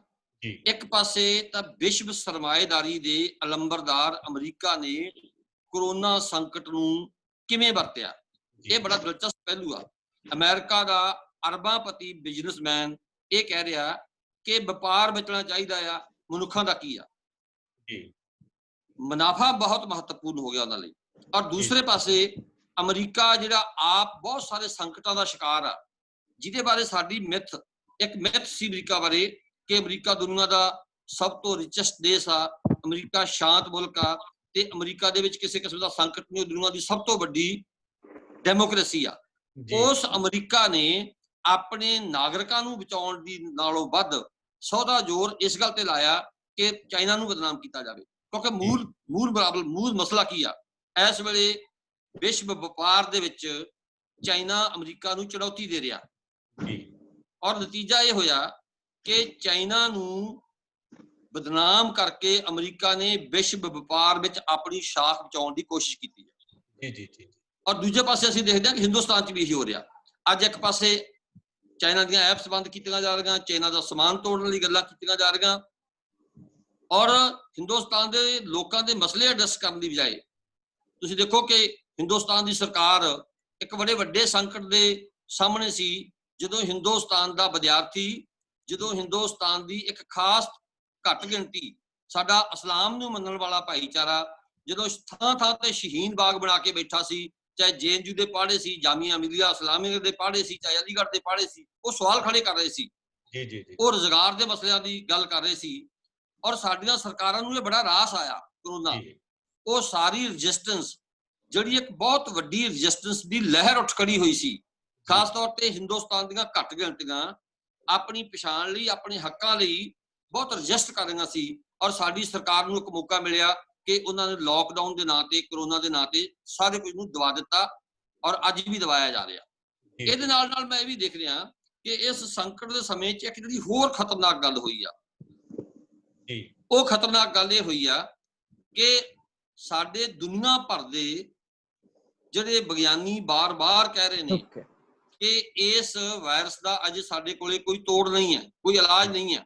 ਤੇ ਇਹਦੇ ਮੁਕਾਬਲੇ ਤੇ ਬਹੁਤ ਸਾਰੀਆਂ ਕੰਪਨੀਆਂ ਨੇ, ਬਹੁਤ ਸਾਰੀਆਂ ਮੈਡੀਕਲ ਕੰਪਨੀਆਂ ਨੇ ਦਵਾਈਆਂ ਵੇਚ ਕੇ ਆਪਣੇ ਘਰ ਭਰੇ ਆ। ਔਰ ਇਸੇ ਦੌਰਾਨ ਅਸੀਂ ਦੇਖਦੇ ਹਾਂ ਕਿ ਜਿਹੜਾ ਇਨਹਿਊਮਨ ਪੱਖ ਸੀ, ਕਿ ਅਸੀਂ ਦੇਖਦੇ ਹਾਂ ਕਿ ਆਗਰਾ ਤੋਂ ਟਰੱਕ ਚੱਲਦਾ ਆ ਜਾਂ ਯੂਪੀ ਤੋਂ ਟਰੱਕ ਚੱਲਦੇ ਆ, ਉਹ ਇੱਕ ਮਜ਼ਦੂਰ ਤੋਂ 1800 ਰੁਪਈਆ ਇੱਕ ਸਵਾਰੀ ਦਾ ਲੈ ਰਹੇ ਨੇ। ਸੋ ਇੱਕ ਪਾਸੇ ਲੋਕ ਲੰਗਰ ਲਾ ਰਹੇ ਨੇ, ਮੈਡੀਸਨ ਦੇ ਰਹੇ ਨੇ, ਔਰ ਸਾਡੇ ਜਿਹੜੇ ਖਾਸ ਤੌਰ ਤੇ ਸਾਡਾ ਮੈਡੀਕਲ ਸਟਾਫ ਜਿਹੜਾ ਹੈਗਾ, ਸਾਡੀ ਪੁਲਿਸ ਜਿਹੜੀ ਹੈਗੀ ਆ, ਸਾਡੀ ਅਫਸਰਸ਼ਾਹੀ ਆ, ਉਹ ਆਪਣੀਆਂ ਜਾਨਾਂ ਦੀ ਪਰਵਾਹ ਨਾ ਕਰਕੇ ਫੋਰ ਫਰੰਟ ਤੇ ਆ ਕੇ ਲੜ ਰਹੇ ਆ। ਤੇ ਦੂਜੇ ਪਾਸੇ ਉਹ ਲੋਕ ਨੇ ਜਿਹੜੇ ਕਰੋਨਾ ਮਹਾਮਾਰੀ ਦੇ ਸੰਕਟ ਵਿੱਚ ਵੀ ਉਹ ਆਪਣੇ ਪੈਸੇ ਨੂੰ ਮੁੱਖ ਰੱਖ ਕੇ ਲੋਕਾਂ ਨੂੰ ਐਕਸਪਲੋਇਟ ਕਰਦੇ ਨੇ। ਤਾਂ ਦੋਨੇ ਪੱਖ ਨੇ ਇਹਦੇ। ਜੀ ਜੀ ਜੀ ਬਿਲਕੁਲ ਜੀ ਤੇ ਨਾਲ ਦੀ ਨਾਲ ਮੈਂ ਸਮਝਦਾ ਕਿ ਇੱਕ ਗੱਲ ਸਾਨੂੰ ਕਰੋਨਾ ਨੇ ਸਿਖਾਈ ਵੀ ਆ। ਜੀ ਸਿਖਾਈ ਇਹ ਆ ਕਿ ਅਸੀਂ ਇੰਨੀ ਤੇਜ਼ ਰਫ਼ਤਾਰੀ ਫੜ ਲਈ ਸੀ ਕਿ ਅਸੀਂ ਰੁਕ ਕੇ ਸਾਹ ਲੈ ਕੇ ਸੋਚਣ ਲਈ ਤਿਆਰ ਨਹੀਂ ਸੀ। ਜਦੋਂ ਸਾਨੂੰ 2-3 ਮਹੀਨੇ ਘਰਾਂ 'ਚ ਬਹਿਣਾ ਪਿਆ ਲਾਕਡਾਊਨ ਤੋਂ ਬਾਅਦ, ਤਾਂ ਸਾਨੂੰ ਇਹ ਸਮਝ ਆਈ ਕਿ ਇੰਨੀ ਹਫੜਾ ਦਫੜੀ ਤੋਂ ਬਿਨਾਂ ਵੀ ਬੈਠ ਕੇ ਗੁਜ਼ਾਰਾ ਕੀਤਾ ਜਾ ਸਕਦਾ ਆ। ਬੰਦੇ ਨੂੰ ਕਦੇ ਆਪਣੇ ਆਪ ਨਾਲ ਹੋ ਕੇ ਵੀ ਸੋਚਣਾ ਹੋਏਗਾ। ਕਰੋਨਾ ਨੇ ਸਾਨੂੰ ਹੋਰ ਕੁਝ ਨਾ ਦਿੱਤਾ ਹੋਵੇ, ਕਰੋਨਾ ਨੇ ਘੱਟੋ ਘੱਟ ਸਾਨੂੰ ਸਾਡੇ ਨੇੜੇ ਕੀਤਾ। ਅਸੀਂ ਬੰਦੇ ਦੀ ਹੋਣੀ ਬਾਰੇ ਸੋਚਿਆ, ਅਸੀਂ ਬੰਦੇ ਦੀ ਹੋਂਦ ਬਾਰੇ ਸੋਚਿਆ, ਤੇ ਸਾਨੂੰ ਇਹ ਵੀ ਸਮਝ ਆਈ ਕਿ ਜਿੰਨਾ ਪਦਾਰਥਾਂ ਪਿੱਛੇ ਅਸੀਂ ਅੰਨੇ ਹੋਏ ਫਿਰਦੇ ਹਾਂ, ਜਿਸ ਪੈਸੇ ਪਿੱਛੇ ਅਸੀਂ ਅੰਨੇ ਹੋਏ ਫਿਰਦੇ ਹਾਂ, ਇਹ ਸਾਰਾ ਕੁਝ ਨਹੀਂ ਹੁੰਦਾ। ਇੱਕ ਗੱਲ ਹੋਰ ਜਿਹੜਾ ਕਰੋਨਾ ਤੋਂ ਸਬਕ ਜਿਹੜਾ ਸਾਨੂੰ ਮਿਲਿਆ, ਇੱਕ ਪਾਸੇ ਤਾਂ ਸਾਡੇ ਮਨਾਂ 'ਚ ਉਦਾਸੀਨਤਾ ਵਧੀ ਆ, ਭੈ ਵਧਿਆ, ਅਨਟੱਚੇਬਿਲਟੀ ਵਧੀ ਆ, ਅਸੀਂ ਦੂਜਿਆਂ ਪ੍ਰਤੀ ਅਸੰਵੇਦਨਸ਼ੀਲ ਵੀ ਹੋਏ ਆ। ਪਰ ਇੱਕ ਗੱਲ ਸਾਨੂੰ ਕਰੋਨਾ ਨੇ ਸਿਖਾਈ ਆ ਕਿ ਜੇ ਦੂਜੇ ਜਿਉਣਗੇ ਤਾਂ ਹੀ ਅਸੀਂ ਜਿਉ ਸਕਦੇ ਹਾਂ। ਕੀ ਬਾਤ। ਵਾਇਰਸ ਨੇ ਕਿਸੇ ਨੂੰ ਮਾਫ ਨਹੀਂ ਕਰਨਾ। ਵਾਇਰਸ ਨੇ ਅਮੀਰ ਗਰੀਬ ਦੇ ਪਾੜੇ ਮਿਟਾਏ, ਵਾਇਰਸ ਨੇ ਜਾਤਾਂ ਦੇ ਪਾੜੇ ਮਿਟਾਏ, ਤੇ ਵਾਇਰਸ ਨੇ ਧਰਮਾਂ ਦੀਆਂ ਹੱਦਬੰਦੀਆਂ ਵੀ ਤੋੜੀਆਂ। ਸਾਨੂੰ ਅੱਜ ਇਹ ਗੱਲ ਸਮਝ ਆਈ ਆ ਕਿ ਅਸੀਂ ਤਾਂ ਹੀ ਜਿੰਦਾ ਰਹਿ ਸਕਦੇ ਹਾਂ ਜੇ ਦੂਜੇ ਜਿੰਦਾ ਰਹਿਣਗੇ। ਜੇ ਅਸੀਂ ਇਸ ਪ੍ਰਕਿਰਤੀ ਨੂੰ, ਜੇ ਅਸੀਂ ਕੁਦਰਤ ਨੂੰ ਤੇ ਉਹਦੀਆਂ ਨਿਆਮਤਾਂ ਨੂੰ ਜੇ ਅਸੀਂ ਪਲੂਟ ਨਹੀਂ ਕਰਾਂਗੇ, ਅਸੀਂ ਤਾਂ ਹੀ ਜਿੰਦਾ ਰਹਿ ਸਕਦੇ ਹਾਂ। ਸੋ ਸਾਨੂੰ ਇੱਕ ਸਭ ਕਰੋਨਾ ਤੋਂ ਇਹ ਵੀ ਮਿਲਦਾ ਆ, ਅਸੀਂ ਉਸ ਭੱਜ ਰੱਠ ਦੀ ਜ਼ਿੰਦਗੀ ਚੋਂ, ਅਸੀਂ ਉਸ ਖਾਊ ਹੰਡਾਊ ਜ਼ਿੰਦਗੀ ਤੋਂ ਘਰਾਂ 'ਚ ਬਹਿ ਕੇ ਸਾਨੂੰ ਇਹ ਗੱਲ ਦੀ ਸਮਝ ਆਈ ਕਿ ਬਹੁਤ ਥੋੜੇ ਜਿਹੇ ਸਮਾਨ ਨਾਲ ਵੀ ਸਾਰਿਆ ਜਾ ਸਕਦਾ ਆ। ਜੀ ਸਰ, ਆਪਾਂ ਦੀ ਲੋੜ ਨਹੀਂ ਹੁੰਦੀ। ਆਪਾਂ ਇਹਨੂੰ ਥੋੜਾ ਜਿਹਾ ਸਾਹਿਤ ਨਾਲ ਜੋੜੀਏ ਹੁਣ ਆਪਾਂ। ਜੀ ਤੁਸੀਂ ਪਹਿਲਾਂ ਜਿਵੇਂ ਦੱਸਿਆ ਕਿ ਇੱਕ ਮਹਾਮਾਰੀ ਕੋਈ ਪਹਿਲੀ ਵਾਰ ਨਹੀਂ ਆਈ ਹੈਗੀ ਮਨੁੱਖਤਾ ਦੇ ਇਤਿਹਾਸ ਦੇ ਵਿੱਚ। ਯੂਨਾਨ ਦੇ ਐਥਨਸ ਤੋਂ ਪਹਿਲੀ ਮਹਾਮਾਰੀ ਸ਼ੁਰੂ ਹੋਈ, ਉਦੋਂ ਤੋਂ ਲੈ ਕੇ ਆਫਤਾਂ, ਕੁਦਰਤੀ ਆਫਤਾਂ, ਮਹਾਮਾਰੀਆਂ, ਬਿਮਾਰੀਆਂ ਮਨੁੱਖਤਾ ਦੇ ਅੰਗ ਸੰਗ ਰਹੀਆਂ। ਤੇ ਮੈਨੂੰ ਸਰ ਇਹ ਮੈਂ ਤੁਹਾਡੇ ਤੋਂ ਜਾਣਨਾ ਚਾਹੁੰਦਾ ਕਿ ਸਾਡਾ ਸਾਹਿਤ ਹੁਣ ਤੱਕ ਕਿਵੇਂ ਐਡਰੈਸ ਹੁੰਦਾ ਰਿਹਾ ਇਹਨਾਂ ਸਾਰੇ ਆਫਤਾਂ ਨੂੰ। ਅੱਜ ਕਿਵੇਂ ਹੋਇਆ, ਇਹ ਕਰੋਨਾ ਕਾਲ ਦੇ ਦੌਰਾਨ ਕਿਵੇਂ ਹੋਇਆ, ਇਹ ਆਪਾਂ ਬਾਅਦ ਚ ਗੱਲ ਕਰਦੇ ਹਾਂ। ਇਹ ਤੋਂ ਪਿੱਛੇ ਵੱਲ ਜੇ ਆਪਾਂ ਜਾਈਏ ਤਾਂ ਪੰਜਾਬੀ ਸਾਹਿਤ ਜਾਂ ਸਮੁੱਚਾ ਸਾਹਿਤ ਇਹਨਾਂ ਆਫਤਾਂ ਨੂੰ, ਇਹਨਾਂ ਬਿਮਾਰੀਆਂ ਨੂੰ, ਇਹਨਾਂ ਮਹਾਮਾਰੀਆਂ ਨੂੰ ਕਿਸ ਤਰ੍ਹਾਂ ਐਡਰੈਸ ਹੁੰਦਾ ਰਿਹਾ? ਮੇਰੇ ਕੋਲ ਬੜੀ ਲੰਮੀ ਚੌੜੀ ਫਰਿਸਤ ਆ ਭਾਰਤੀ ਲੇਖਕਾਂ ਦੀ, ਵਿਸ਼ਵ ਦੇ ਲੇਖਕਾਂ ਦੀ ਤੇ ਪੰਜਾਬੀ ਲੇਖਕਾਂ ਦੀ। ਪਰ ਮੈਂ ਸ਼ੁਰੂ ਕਰਨਾ ਚਾਹੁੰਦਾ, ਫਕੀਰ ਮੋਹਨ ਸੈਨਾਪਤੀ ਉੜੀਆ ਭਾਸ਼ਾ ਦੇ ਲੇਖਕ ਨੇ। ਉਹਨਾਂ ਦੀ ਇੱਕ ਬੜੀ ਖੂਬਸੂਰਤ ਕਹਾਣੀ ਆ। ਕਹਾਣੀ 1898 ਉਹਨਾਂ ਨੇ ਜਦੋਂ ਹੈਜ਼ਾ ਫੈਲਦਾ ਹੈ, ਕਹਾਣੀ ਦਾ ਨਾਂ ਹੈ ਰੇਵਤੀ। ਉਹ ਉਹਨਾਂ ਦੀ ਬੜੀ ਮਹੱਤਵਪੂਰਨ ਕਹਾਣੀ ਆ, ਜਿਸ ਕਹਾਣੀ ਦੇ ਵਿੱਚ ਪਰਿਵਾਰ ਦਾ ਇੱਕ ਇੱਕ ਜੀ ਹੌਲੀ ਹੌਲੀ ਘਟਦਾ ਜਾਂਦਾ ਤੇ ਮਰਦੇ ਜਾਂਦੇ ਆ। ਤੇ ਉਸ ਪਰਿਵਾਰ ਦੇ ਵਿੱਚ ਜਿਹੜੀ ਰੇਵਤੀ ਦਾ ਸਕੂਲ ਦਾ ਅਧਿਆਪਕ ਆ, ਜਿਹਦੇ ਨਾਲ ਉਹਦਾ ਵਿਆਹ ਵੀ ਹੋਣਾ ਹੁੰਦਾ, ਉਹ ਜਦੋਂ ਉਹਦੀ ਮੌਤ ਹੋ ਜਾਂਦੀ ਹੈ ਤੇ ਉਸ ਤੋਂ ਬਾਅਦ ਰੇਵਤੀ ਤੇ ਰੇਵਤੀ ਦੀ ਦਾਦੀ ਰਹਿ ਜਾਂਦੀਆਂ। ਜਿਹੜੀ ਦਾਦੀ ਆਪਣੇ ਪਰਿਵਾਰ ਦੇ ਹੁੰਦੇ ਸੁਣਦਿਆਂ ਰੇਵਤੀ ਦੇ ਹੋਣ ਵਾਲੇ ਪਤੀ ਨੂੰ, ਉਸ ਸਕੂਲ ਅਧਿਆਪਕ ਨੂੰ ਬੜੀ ਨਫ਼ਰਤ ਕਰਦੀ ਸੀ। ਜਦੋਂ ਸਾਰੇ ਮਰ ਜਾਂਦੇ ਆ, ਸਾਰਾ ਪ੍ਰਾਪਰਟੀ ਖਤਮ ਹੋ ਜਾਂਦੀ ਆ, ਇੱਕੋ ਇੱਕ ਉਹ ਸਹਾਰਾ ਰਹਿ ਜਾਂਦਾ। ਤਾਂ ਉਹ ਕਹਾਣੀ ਮੈਂ ਸਮਝਦਾ ਕਿ 1898 ਦੀ ਲਿਖੀ ਹੋਈ ਕਹਾਣੀ ਹੈ। ਇਸੇ ਤਰ੍ਹਾਂ ਮੈਂ ਦੇਖਦਾ ਫਕੀਰ ਮੋਹਨ ਸੈਨਾਪਤੀ ਦੇ ਨਾਲ ਹਿੰਦੁਸਤਾਨ ਦੇ ਵਿੱਚ ਬਹੁਤ ਵੱਡਾ ਜਿਹੜਾ ਸਾਡਾ ਕਥਾਕਾਰ ਹੈ, ਉਹ ਕਥਾਕਾਰ ਹੈ ਮੁਨਸ਼ੀ ਪ੍ਰੇਮਚੰਦ। ਮੁਨਸ਼ੀ ਪ੍ਰੇਮਚੰਦ ਦੀਆਂ ਦੋ ਕਹਾਣੀਆਂ ਨੇ। ਈਦਗਾਹ, ਜਿਹਦੇ ਚ ਹਮੀਦ ਉਹਨਾਂ ਦਾ ਨਾਇਕ ਆ ਤੇ ਉਹਦੀ ਨਾਇਕ ਦੇ ਪਿਤਾ ਦੀ ਮੌਤ ਹੈਜੇ ਨਾਲ ਹੁੰਦੀ ਆ। ਇਸੇ ਤਰ੍ਹਾਂ ਉਹਦੀ ਇੱਕ ਹੋਰ ਕਹਾਣੀ ਹੈਗੀ ਆ ਦੂਧ ਕਾ ਦਾਮ। ਜਾਂ ਅਸੀਂ ਦੇਖਦੇ ਹਾਂ ਕਿ ਰਵਿੰਦਰਨਾਥ ਟੈਗੋਰ ਦੀ ਇੱਕ ਕਵਿਤਾ ਹੈਗੀ ਆ ਪੁਰਾਤਨ ਭਾਰਤੀਆ।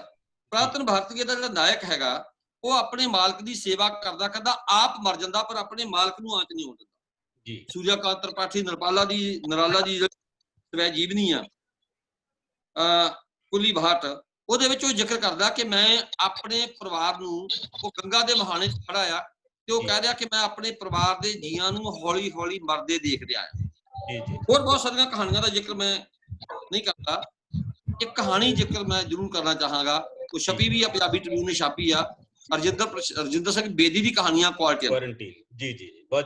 ਕਿਵੇਂ ਉਸ ਕਹਾਣੀ ਦੇ ਵਿੱਚ ਜਿਹੜਾ ਡਾਕਟਰ ਆ, ਡਾਕਟਰ ਦੂਜਿਆਂ ਦੀ ਸੇਵਾ ਕਰ ਰਿਹਾ, ਦੂਜਿਆਂ ਨੂੰ ਬਚਾ ਰਿਹਾ, ਪਰ ਨਾਲ ਦੀ ਨਾਲ ਡਰ ਵੀ ਰਿਹਾ ਕਿ ਮੈਨੂੰ ਲਾਗ ਦੀ ਬਿਮਾਰੀ ਨਾ ਹੋ ਜਾਏ। ਉਹਦਾ ਨੌਕਰ, ਉਹਦੇ ਮਹੱਲੇ 'ਚ ਕੰਮ ਕਰਨ ਵਾਲਾ ਸਫਾਈ ਸੇਵਕ ਦੂਜਿਆਂ ਨੂੰ ਬਚਾਉਂਦਾ ਆਪਣੀ ਪਤਨੀ ਖੋ ਬੈਠਦਾ ਆ।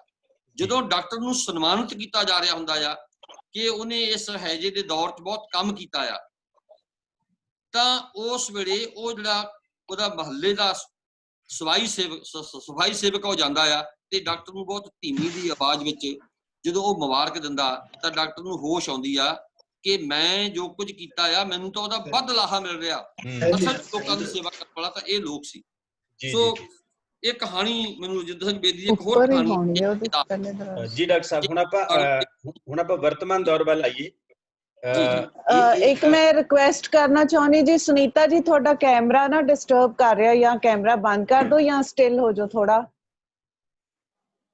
ਜੀ।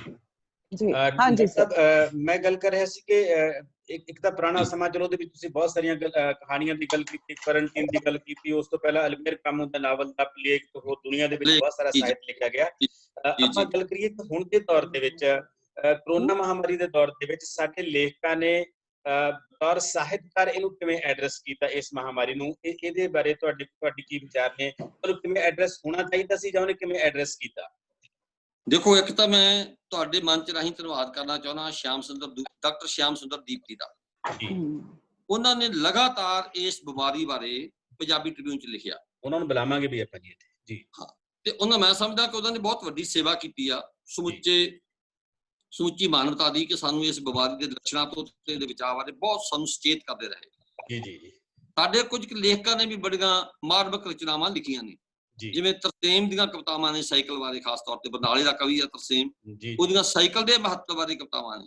ਜੀ ਜੀ। ਮੈਂ ਸਮਝਦਾ ਕਿ ਇਸ ਕਰੋਨਾ ਮਹਾਮਾਰੀ ਦੇ ਵਿੱਚ ਜੇ ਕਿਸੇ ਨੂੰ ਨਾਇਕ ਕਿਹਾ ਜਾ ਸਕਦਾ ਆ, ਜਿਵੇਂ ਅਸੀਂ ਵਰਕਿੰਗ ਕਲਾਸ ਨੂੰ ਤਾਂ ਨਾਇਕ ਕਹਿ ਸਕਦੇ ਹਾਂ, ਤਾਂ ਵਰਕਿੰਗ ਕਲਾਸ ਦੇ ਨਾਲ ਅਸੀਂ ਸਾਈਕਲ ਨੂੰ ਵੀ ਨਾਇਕ ਕਹਿ ਸਕਦੇ ਹਾਂ, ਕਿਉਂਕਿ ਸਾਈਕਲ ਨੇ ਹਜ਼ਾਰਾਂ ਮਜ਼ਦੂਰਾਂ ਨੂੰ ਹਜ਼ਾਰਾਂ ਕਿਲੋਮੀਟਰਾਂ ਦਾ ਫਾਸਲਾ ਤੈਅ ਕਰਕੇ ਆਪਣੇ ਘਰਾਂ ਤੱਕ ਪਹੁੰਚਾਇਆ ਤੇ ਉਹਨਾਂ ਦਾ ਸਹਿਮ ਦੂਰ ਕੀਤਾ। ਮੈਂ ਸਮਝਦਾ ਕਿ ਸਾਈਕਲ ਸਾਡੇ ਇਸ ਦੌਰ ਦਾ ਇੱਕ ਨਾਇਕ ਬਣ ਕੇ ਉੱਭਰਦਾ ਆ, ਤੇ ਤਰਸੇਮ ਦੀਆਂ ਬਹੁਤ ਖੂਬਸੂਰਤ ਕਵਿਤਾਵਾਂ ਨੇ ਸਾਈਕਲ ਬਾਰੇ। ਮੇਰੇ ਖਿਆਲ ਸਮਾਂ ਮੈਨੂੰ ਬਹੁਤੀ ਆਗਿਆ ਨਹੀਂ ਦਿੰਦਾ, ਮੈਂ ਇੱਕ ਨਜ਼ਮ ਤੁਹਾਡੇ ਨਾਲ ਸ਼ੇਅਰ ਕਰਨੀ ਚਾਹੁੰਦਾ।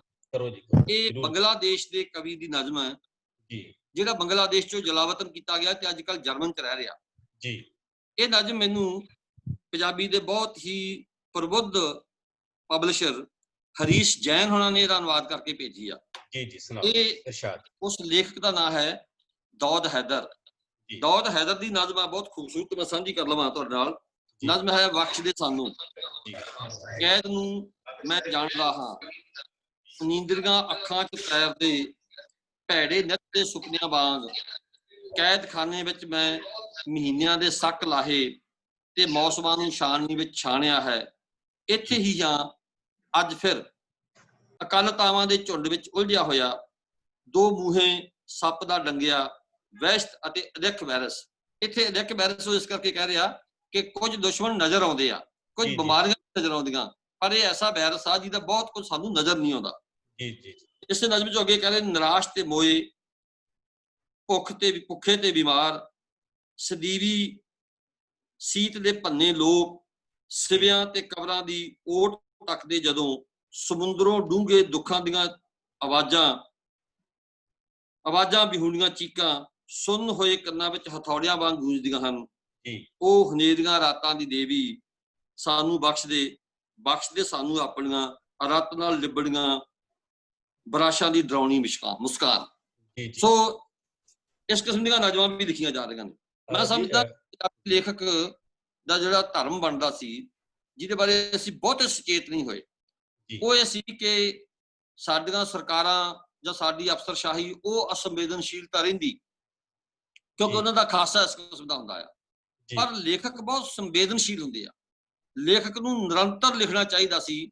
ਖਾਸ ਤੌਰ ਤੇ ਜਿਹੜੀਆਂ ਇਹ ਦੋ ਘਟਨਾਵਾਂ ਨੇ, ਜਦੋਂ ਸਾਡੀ ਹਿਜਰਤ ਹੋ ਰਹੀ ਸੀ ਮਜ਼ਦੂਰਾਂ ਦੀ, ਮੈਂ ਸਮਝਦਾ ਕਿ ਉਦੋਂ ਲੇਖਕਾਂ ਨੇ ਆਪਣੀ ਕਲਮ ਦੇ ਨਾਲ ਸਰਕਾਰਾਂ ਨੂੰ ਜਗਾਉਣ ਦੀ, ਭਾਈਚਾਰੇ ਨੂੰ ਜਗਾਉਣ ਦੀ ਤੇ ਸਿਵਲ ਸੁਸਾਇਟੀ ਨੂੰ ਜਗਾਉਣ ਦੀ ਉਹ ਬਣਦੀ ਭੂਮਿਕਾ ਨਹੀਂ ਨਿਭਾਈ, ਜਿਹੜੀ ਸਾਡੇ ਲੇਖਕ ਵਰਗ ਨੂੰ ਨਿਭਾਉਣੀ ਚਾਹੀਦੀ ਸੀ। ਕਿਉਂਕਿ ਸਿਵਲ ਸੁਸਾਇਟੀ ਵਿੱਚ ਸਰਕਾਰਾਂ ਭਾਵੇਂ ਗੱਲ ਲੇਖਕ ਦੀ ਨਾ ਸੁਣ, ਪਰ ਸਿਵਲ ਸੁਸਾਇਟੀ ਵਿੱਚ ਲੇਖਕ ਦਾ ਬਹੁਤ ਆਦਰ ਮਾਣ ਹੁੰਦਾ ਤੇ ਸਿਵਲ ਸੁਸਾਇਟੀ ਲੇਖਕ ਦੀ ਗੱਲ ਮੰਨਦੀ ਆ। ਸੋ ਮੈਂ ਸਮਝਦਾ ਕਿ ਸਾਨੂੰ ਹੋਰ ਮਹੱਤਵਪੂਰਨ ਭੂਮਿਕਾ ਨਿਭਾਉਣੀ ਚਾਹੀਦੀ ਸੀ ਲੇਖਕ ਵਰਗ ਨੂੰ। ਡਾਕਟਰ ਸਾਹਿਬ ਇੱਕ ਲਾਸਟ ਸਵਾਲ ਇਹ ਹੈ ਤੁਹਾਨੂੰ, ਇਸ ਵੇਲੇ ਨਾ ਦੋ ਧਾਰਾਵਾਂ ਚੱਲ ਰਹੀਆਂ ਨੇ, ਬਹੁਤ ਸਾਰੇ ਨਵੇਂ ਲੇਖਕ ਤੇ ਬਹੁਤ ਸਾਰੇ ਪੰਜਾਬੀ ਨਾਲ ਜੁੜੇ ਹੋਏ ਪਾਠਕ ਸੋਸ਼ਲ ਮੀਡੀਆ ਰਾਹੀਂ ਆਪਣੇ ਆਪ ਨੂੰ ਪ੍ਰਗਟਾ ਰਹੇ ਨੇ, ਪਰ ਬਹੁਤ ਸਾਰੇ ਸਥਾਪਿਤ ਲੇਖਕ ਆਲੋਚਕ ਉਹ ਕਿਤਾਬਾਂ ਰਾਹੀਂ, ਯੂਨੀਵਰਸਿਟੀਆਂ ਰਾਹੀਂ ਜਾਂ ਹੋਰ ਰੂਪ ਰਾਹੀਂ ਪ੍ਰਗਟਾ ਰਹੇ ਨੇ ਜਿਹੜੇ ਹੁਣ ਚੁੱਪ ਬੈਠੇ ਨੇ।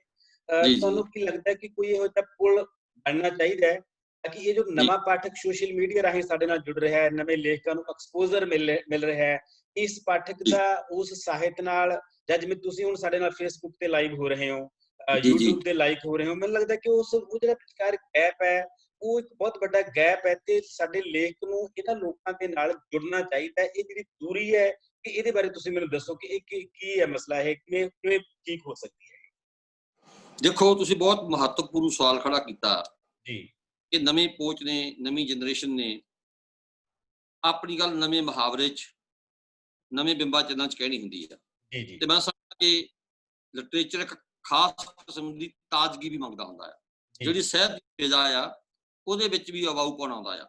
ਇੱਕ ਤਾਂ ਮੈਂ ਭੁੱਲ ਨਾ ਜਾਵਾਂ, ਮੈਂ ਸਮਝਦਾ ਕਿ ਪੰਜਾਬ ਲਈ ਬਹੁਤ ਵੱਡੇ ਸਨਮਾਨ ਵਾਲੀ ਗੱਲ ਹੈ ਗੁਰਪ੍ਰੀਤ ਬਠਿੰਡਾ ਦਾ ਚਿੱਤਰ, ਜਿਹੜਾ ਚਿੱਤਰ ਬਹੁਤ ਵਾਇਰਲ ਹੋਇਆ, ਜਿਹਦੇ ਵਿੱਚ ਉਹ ਜ਼ਖਮੀ ਮਜ਼ਦੂਰ ਦੇ ਪੈਰਾਂ ਰਾਹੀਂ ਆਪਣੀ ਸਾਰੀ ਕਹਾਣੀ ਕਿਹਾ ਜਾਂਦਾ ਹੈ। ਸੋ ਕੇਵਲ ਸਾਡੇ ਸੋਸ਼ਲ ਮੀਡੀਆ ਤੇ ਬਹੁਤ ਸਾਰੇ ਕਵੀ, ਬਹੁਤ ਸਾਰੇ ਲਘੂ ਕਥਾਕਾਰ ਇਹ ਨਹੀਂ ਨਵੇਂ ਆਏ। ਮੈਂ ਸਮਝਦਾ ਕਿ ਕੁਝ ਨਵੇਂ ਜਾਨਰਸ ਵਿੱਚ ਵੀ ਗੱਲ ਹੋਣੀ ਸ਼ੁਰੂ ਹੋਈ ਹੈ, ਖਾਸ ਤੌਰ ਤੇ ਜਿਵੇਂ ਗੁਰਪ੍ਰੀਤ ਦੀ ਪੇਂਟਿੰਗ ਆ, ਬਹੁਤ ਸਾਰੀਆਂ ਪੇਂਟਿੰਗ ਮੈਂ ਦੇਖਦਾ ਸੀਗਾ, ਅਨਿਲ ਕਰਵਾਲੇ ਦੀ ਪੇਂਟਿੰਗ ਮੈਂ ਦੇਖੀ ਭੋਪਾਲ ਤੋਂ, ਹੋਰ ਬਹੁਤ ਸਾਰੇ ਲੋਕ ਨੇ ਜਿਹੜੇ ਪੇਂਟਿੰਗ ਰਾਹੀਂ, ਕਾਰਟੂਨਸ ਰਾਹੀਂ ਆਪਣੀ ਗੱਲ ਕਹਿੰਦੇ ਰਹੇ। ਪੰਜਾਬੀ ਦੇ ਵਿੱਚ ਮੈਂ ਸਮਝਦਾ ਕਿ ਜਿਹੜਾ ਸਾਡਾ ਸੋਸ਼ਲ ਮੀਡੀਆ ਆ, ਇਹਦੀ ਇੱਕ ਬੜੀ ਮਹੱਤਵਪੂਰਨ ਭੂਮਿਕਾ ਹੈ ਸੋਸ਼ਲ ਮੀਡੀਆ ਦੀ। ਜਦੋਂ ਅੱਜ ਅਸੀਂ ਕਿਤੇ ਜਾ ਆ ਨਹੀਂ ਸਕਦੇ, ਜਦੋਂ ਐਸਾ ਵੀ ਸਮਾਂ ਆਇਆ ਕਿ ਜਦੋਂ ਅਸੀਂ ਅਖਬਾਰਾਂ ਵੀ ਬੰਦ ਰਹੀਆਂ ਕੁਝ ਸਮੇਂ ਤੱਕ, ਕਿਉਂਕਿ ਅਖਬਾਰਾਂ ਤੋਂ ਵੀ ਸਾਨੂੰ ਲਾਗ ਦਾ ਡਰ ਸੀ, ਇਸ ਕਰਕੇ ਮੇਰੇ ਆਪਣੇ ਘਰ 'ਚ ਵੀ ਲਗਭਗ 2 ਮਹੀਨੇ ਅਖਬਾਰ ਬੰਦ ਰਹੀ ਹੈ। ਤਾਂ ਜਦੋਂ ਸਾਡੇ ਕੋਲੇ ਅਖਬਾਰਾਂ ਨਹੀਂ ਸਨ, ਜਦੋਂ ਸਾਡੇ ਕੋਲੇ ਆਉਣ ਜਾਣ ਨਾਲ ਮਿਲਣ ਸੈਮੀਨਾਰਾਂ ਦਾ ਸਾਧਨ ਨਹੀਂ ਸੀ, ਉਦੋਂ ਸਾਡੇ ਨੌਜਵਾਨਾਂ ਨੇ ਸੋਸ਼ਲ ਮੀਡੀਆ ਦੇ ਉੱਤੇ ਬਹੁਤ ਹੀ ਮਹੱਤਵਪੂਰਨ ਜਿਹੜੀਆਂ ਹੈਗੀਆਂ ਰਚਨਾਵਾਂ ਕਰੋਨਾ ਬਾਰੇ ਆਪਣੇ ਅਨੁਭਵ ਲੋਕਾਂ ਨੇ ਸਾਂਝੇ ਸਾਡੇ ਨਾਲ ਕੀਤੇ। ਬਿਲਕੁਲ, ਮੇਰੇ ਖਿਆਲ 'ਚ 2 ਘਰ ਸੀ, ਇੱਕ ਤਾਂ ਸਾਡਾ ਜਿਹੜਾ ਫਿਜ਼ੀਕਲ ਘਰ ਹੈ ਤੇ ਇੱਕ ਸਾਡਾ ਸੋਸ਼ਲ ਮੀਡੀਆ ਦਾ ਘਰ। 2 ਘਰਾਂ ਨੇ ਇਸ ਸੰਕਟ ਦੇ ਦੌਰਾਨ ਵੱਡਾ ਆਸਰਾ ਦਿੱਤਾ ਲੋਕਾਂ ਨੂੰ, ਮਨੋਵਿਗਿਆਨਕ ਤੌਰ ਤੇ ਵੀ, ਇਨਫੋਰਮੇਸ਼ਨ ਦੀ ਪੱਧਰ ਤੇ ਵੀ ਤੇ ਹੋਰ ਬਹੁਤ ਰੂਪਾਂ ਦੇ ਵਿੱਚ। ਸਾਡੇ ਵਿਚਕਾਰ ਹੋਰ ਬਹੁਤ ਸਾਰੇ ਦੋਸਤ ਸਵੀ ਹੋਰੀ ਜੁੜ ਚੁੱਕੇ ਨੇ, ਰਮਨ, ਸਤਪਾਲ ਪੀਕੇ, ਦਰਸ਼ਨ ਜੋਗਾ, ਸਾਰਿਆਂ ਦਾ ਬਹੁਤ ਬਹੁਤ ਸਵਾਗਤ ਹੈ। ਤੇ ਹੁਣ ਜੇ ਕੋਈ ਸਾਥੀ ਕੋਈ ਆਪਣੇ ਕੋਲੇ 5-4 ਮਿੰਟ ਹੈਗੇ ਨੇ, ਕੋਈ ਗੱਲ ਨਹੀਂ ਹੈਗੀ, ਭਾਵੇਂ 48 ਹੋ ਚੁੱਕੇ ਨੇ, ਆਪਾਂ ਇਹਨੂੰ 8:55 ਤੱਕ ਕੰਟੀਨਿਊ ਕਰ ਲਾਂਗੇ, ਆਪਣੇ ਵਾਸਤੇ ਟਾਈਮ ਹੈ, ਕੋਈ ਸਮੱਸਿਆ ਨਹੀਂ। ਡਾਕਟਰ ਸਰਬਜੀਤ ਕੌਰ ਸੋਲ ਹੋਰੀ ਸ਼ੁਰੂਆਤ ਕਰਦੇ ਨੇ, ਤੇ ਜੇ ਕੋਈ ਸਾਥੀ ਸਵਾਲ ਕਰਨਾ ਚਾਹੁੰਦਾ ਤਾਂ ਉਹ ਆਪਣਾ ਮਾਈਕ ਪਲੀਜ਼ ਅਨਮਿਊਟ ਕਰ ਲੇ ਤੇ ਸਵਾਲ ਕਰਕੇ ਤੇ ਉਸ ਤੋਂ ਬਾਅਦ ਫਿਰ ਉਹਨੂੰ ਮਿਊਟ ਕਰ ਦੇ। ਮੈਂ ਫਿਰ ਇੱਕ ਵਾਰੀ ਤੁਹਾਡਾ ਸਾਰਿਆਂ ਦਾ ਸਵਾਗਤ ਕਰਦਾ। ਉਸ ਮੈਂ ਸਾਰਿਆਂ ਦਾ ਨਾਮ ਨਾ ਲੈ ਸਕਾਂ, ਪਰ ਮੈਂ ਦੇਖ ਰਿਹਾ ਤੁਹਾਨੂੰ ਸਕਰੀਨ ਤੇ ਸਾਰਿਆਂ ਦੇ ਨਾਮ। ਤੁਹਾਡਾ ਸਾਰਿਆਂ ਦਾ ਬਹੁਤ ਬਹੁਤ ਸਵਾਗਤ। ਡਾਕਟਰ ਸਰਬਜੀਤ ਕੌਰ ਸੋਲ ਜੀ, ਬਹੁਤ ਸ਼ੁਕਰੀਆ ਡਾਕਟਰ ਦੀਪ। ਸਤਿ ਸ਼੍ਰੀ ਅਕਾਲ ਸਰ। ਮੇਰਾ ਇੱਕ ਸਵਾਲ ਹੈ ਜੀ ਕਿ ਇਸ ਵੇਲੇ ਇੱਕ ਹੋਰ ਨਵੀਂ ਤਰ੍ਹਾਂ ਦੀਆਂ ਜਿਹੜੀਆਂ ਰਚਨਾਵਾਂ ਉਹ ਵੀ ਸਾਹਮਣੇ ਆਈਆਂ ਸਾਹਿਤ ਦੇ ਵਿੱਚ, ਕਿ ਬੱਚਿਆਂ ਨੂੰ ਚਿੱਠੀਆਂ ਲਿਖੀਆਂ ਗਈਆਂ। ਜਿਹੜੇ primary school, elementary, secondary schools ਦੇ ਅਧਿਆਪਕ ਨੇ, ਉਹਨਾਂ ਨੇ ਆਪਣੇ ਬੱਚਿਆਂ ਨੂੰ ਚਿੱਠੀਆਂ ਲਿਖੀਆਂ ਔਰ ਉਹਦੇ ਵਿੱਚ ਉਹਨਾਂ ਨੂੰ ਸਮਝਾਇਆ ਕਿ ਕਿਵੇਂ ਅਸੀਂ ਬਚਾਅ ਕਰਨਾ ਆ। ਤੇ ਮੈਨੂੰ ਲੱਗਦਾ ਡਾਕਟਰ ਦੀਪ ਹੋਰਾਂ ਨੇ ਬਹੁਤ ਸਾਰੇ ਆਰਟੀਕਲਸ ਜਿਹੜੇ ਨੇ ਇਹਦੇ ਬਾਰੇ ਅਖਬਾਰਾਂ 'ਚ ਵੀ ਲਿਖੇ ਤੇ ਫੇਸਬੁੱਕ ਤੇ ਵੀ ਬਹੁਤ ਕਮਾਲ ਦੇ ਆਰਟੀਕਲ ਲਿਖੇ। ਤੇ ਦੂਸਰੀ ਗੱਲ ਹੈ ਕਿ ਵਿਦਿਅਕ ਅਦਾਰਿਆਂ ਦਾ ਜਿਹੜਾ ਰੋਲ ਆ ਉਹ ਕਿਵੇਂ ਦਾ ਰਿਹਾ? ਤੁਹਾਨੂੰ ਕਿਵੇਂ ਲੱਗਦਾ ਹੈ ਕਿ ਵਿਦਿਅਕ ਅਦਾਰਿਆਂ ਨੇ ਆਪਣਾ ਰੋਲ ਉਸ ਤਰ੍ਹਾਂ ਨਿਭਾਇਆ? ਜੀ ਡਾਕਟਰ ਸਾਹਿਬ, ਬਹੁਤ ਸੰਖੇਪ ਦੇ ਵਿੱਚ। ਜੀ ਪਹਿਲੀ ਗੱਲ ਤਾਂ ਇਹ ਕਿ ਮੈਨੂੰ ਸਵੀ ਹੋਣਾ ਦੇ ਹਿਲਦੇ ਹੱਥ ਨਜ਼ਰ ਆਏ। ਉਹ ਹੱਥ, ਮੁਬਾਰਕ ਹੱਥ, ਜਿਹੜੇ ਪੰਜਾਬ ਨੂੰ ਬਹੁਤ ਖੂਬਸੂਰਤ ਨਜ਼ਮਾਂ ਵੀ ਦਿੰਦੇ ਨੇ ਤੇ ਖੂਬਸੂਰਤ ਚਿੱਤਰਾਂ ਰਾਹੀਂ ਵੀ ਪੇਸ਼ ਕਰਦੇ ਨੇ।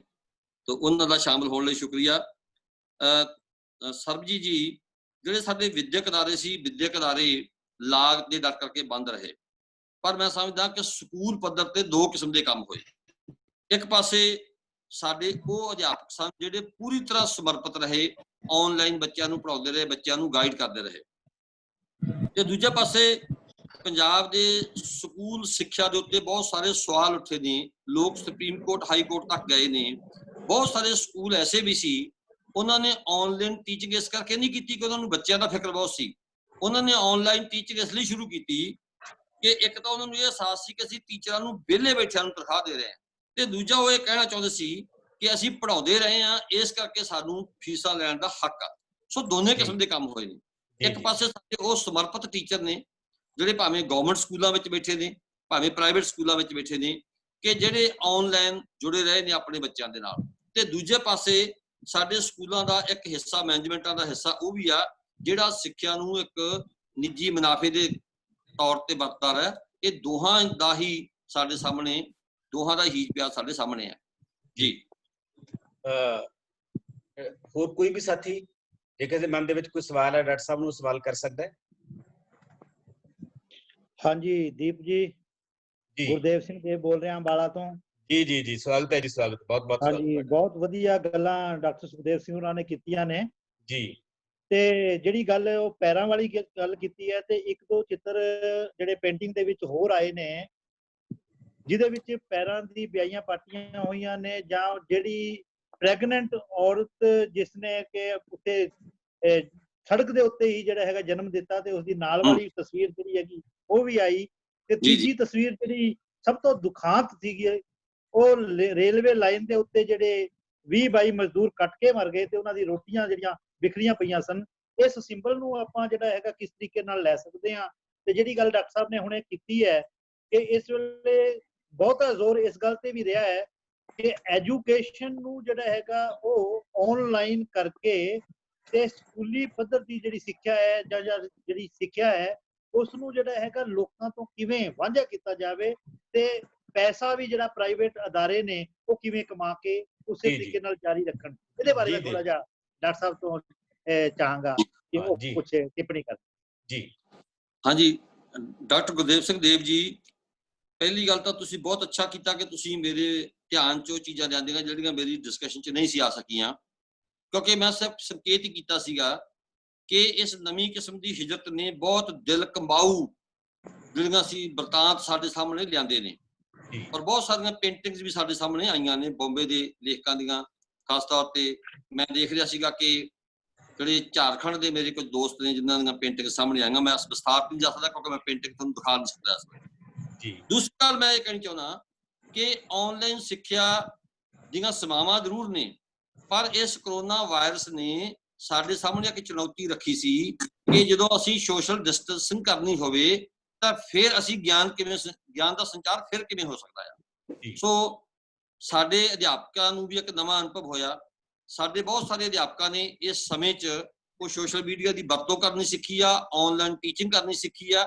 ਮੈਂ ਸਮਝਦਾ ਕਿ ਕਰੋਨਾ ਵਾਇਰਸ ਨੇ ਸਾਡੇ ਅਧਿਆਪਨ ਦੇ ਢੰਗ ਤਰੀਕਿਆਂ ਨੂੰ ਵੀ ਬਦਲਣ ਵਾਸਤੇ ਸਾਨੂੰ ਇੱਕ ਚੁਣੌਤੀ ਦਿੱਤੀ ਹੈ, ਤੇ ਸਾਡੇ ਬਹੁਤ ਸਾਰੇ ਚੁਣੌਤੀ ਸਵੀਕਾਰ ਕਰਕੇ ਆਨਲਾਈਨ ਸਿੱਖਿਆ ਦਾ ਜਿਹੜਾ ਸੀਗਾ ਪ੍ਰਣਾਲੀ ਉਹਨੂੰ ਸਫਲ ਬਣਾਉਣ ਦੇ ਯਤਨ ਵੀ ਕੀਤੇ ਨੇ। ਇਹ ਵੱਖਰੀ ਗੱਲ ਆ ਕਿ ਇਹਦੇ ਨਾਲ ਇੱਕ ਮੁਨਾਫੇ ਦਾ ਪੱਖ ਵੀ ਜੁੜਿਆ ਹੈ, ਪਰ ਮੈਂ ਸਮਝਦਾ ਕਿ ਕਰੋਨਾ ਨੇ ਸਾਡੇ ਅਧਿਆਪਕਾਂ ਨੂੰ ਵੀ ਸਿੱਖਣ ਦਾ ਇੱਕ ਮੌਕਾ ਦਿੱਤਾ ਆ, ਇੱਕ ਨਵੀਂ ਟੈਕਨੋਲੋਜੀ ਨੂੰ ਅਡਾਪਟ ਕਰਨ ਦਾ ਮੌਕਾ ਦਿੱਤਾ ਆ। ਕਿਉਂਕਿ ਸੰਕਟਾਂ ਵਿੱਚ ਅਸੀਂ ਜੇ ਮੈਡੀਸਨ ਨਵੀਂ ਕਿਸਮ ਦੀ ਵਰਤਦੇ ਆ ਤਾਂ ਹੋਰ ਵੀ ਬਹੁਤ ਸਾਰੇ ਵਿਚਾਰ ਦੇ ਤਰੀਕੇ ਵਰਤਦੇ ਆ, ਪਰ ਨਾਲ ਦੀ ਨਾਲ ਅਸੀਂ ਗਿਆਨ ਦੇ ਸੰਚਾਰ ਲਈ ਨਵੀਂ ਟੈਕਨੋਲੋਜੀ ਵੱਲ ਵੀ ਆਏ ਆ। ਬਿਲਕੁਲ ਸਰ, ਬਿਲਕੁਲ।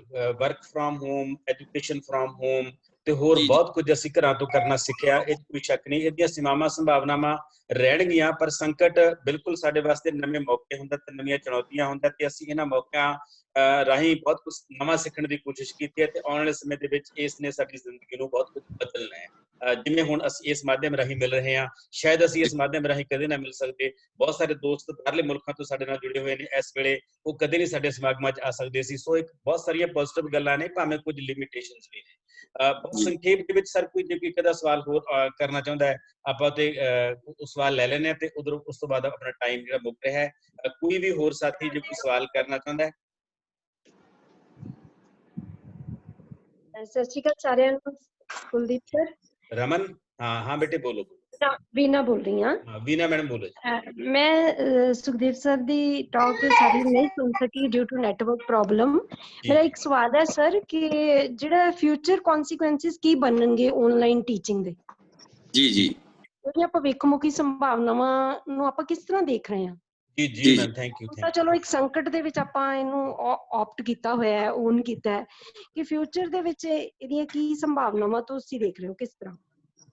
ਦੇਖੋ, ਮੈਨੂੰ ਇਹ ਲੱਗਦਾ ਕਿ ਜਿਹੜੀ ਨਵੀਂ ਟੈਕਨੋਲੋਜੀ ਨੂੰ ਸੁਸਾਇਟੀ ਨੇ ਆਪਣੀਆਂ ਲੋੜਾਂ ਕਰਕੇ ਹੀ ਅਡਾਪਟ ਕਰਨਾ ਹੁੰਦਾ ਹੈ। ਤੇ ਜਿਸ ਤਰ੍ਹਾਂ ਅਸੀਂ ਬਲਦਾਂ ਦੀ ਖੇਤੀ ਤੋਂ ਟਰੈਕਟਰਾਂ ਦੀ ਖੇਤੀ ਤੇ ਆਏ ਹਾਂ, ਜਾਂ ਜਿਸ ਤਰ੍ਹਾਂ ਅਸੀਂ ਕੁਦਰਤੀ ਖੇਤੀ ਤੋਂ ਮਸ਼ੀਨੀਕਰਨ ਵਾਲੀ ਖੇਤੀ ਤੇ ਆਏ ਹਾਂ, ਇਸੇ ਤਰ੍ਹਾਂ ਅਸੀਂ ਜਿਹੜੀ ਕਮਿਊਨੀਕੇਸ਼ਨ ਦੇ ਸੰਚਾਰ ਦੇ ਨਵੇਂ ਤਰੀਕੇ ਨੇ, ਨਵੀਂ ਟੈਕਨੋਲੋਜੀ ਆ, ਇਹਨੂੰ ਆਉਣ ਵਾਲੇ ਸਮੇਂ 'ਚ ਸਾਨੂੰ ਅਡਾਪਟ ਕਰਨਾ ਹੀ ਪੈਣਾ ਹੈ। ਇਹਦਾ ਇੱਕ ਫਾਇਦਾ ਇਹ ਵੀ ਹੋਏਗਾ ਕਿ ਜਿਹੜੇ ਦੂਰ ਦਰਾਜ ਦੇ ਖਿੱਤਿਆਂ ਦੇ ਬੱਚੇ ਨੇ, ਜਿੱਥੇ ਬੱਸਾਂ ਨਹੀਂ ਜਾਂਦੀਆਂ, ਜਿੱਥੇ ਰੇਲਵੇ ਦਾ ਕੋਈ ਪ੍ਰਬੰਧ ਨਹੀਂ, ਜਿਹੜੇ ਦੂਰ ਦਰਾਜ ਦੇ ਖਿੱਤਿਆਂ ਦੇ ਲੋਕ ਨੇ, ਖਾਸ ਤੌਰ ਤੇ ਜਿਹੜੇ ਆਦਿਵਾਸੀ ਖਿੱਤਿਆਂ ਦੇ ਲੋਕ ਨੇ, ਜਾਂ ਸਾਡੇ ਪਹਾੜੀ ਖਿੱਤਿਆਂ ਦੇ ਲੋਕ ਨੇ, ਜਾਂ ਸਾਡੇ ਰਾਜਸਥਾਨ ਵਰਗੇ ਰੇਗਿਸਤਾਨ ਦੇ ਖਿੱਤਿਆਂ ਦੇ ਦੂਰ ਦਰਾਜ ਦੇ ਲੋਕ ਨੇ, ਦੂਰ ਦਰਾਜ ਦੇ ਵਿਦਿਆਰਥੀਆਂ ਨੂੰ ਮੈਂ ਸਮਝਦਾ ਕਿ ਆਨਲਾਈਨ ਸਿੱਖਿਆ ਉਹਨਾਂ ਲਈ ਇੱਕ ਵਰਦਾਨ ਹੋਏਗੀ।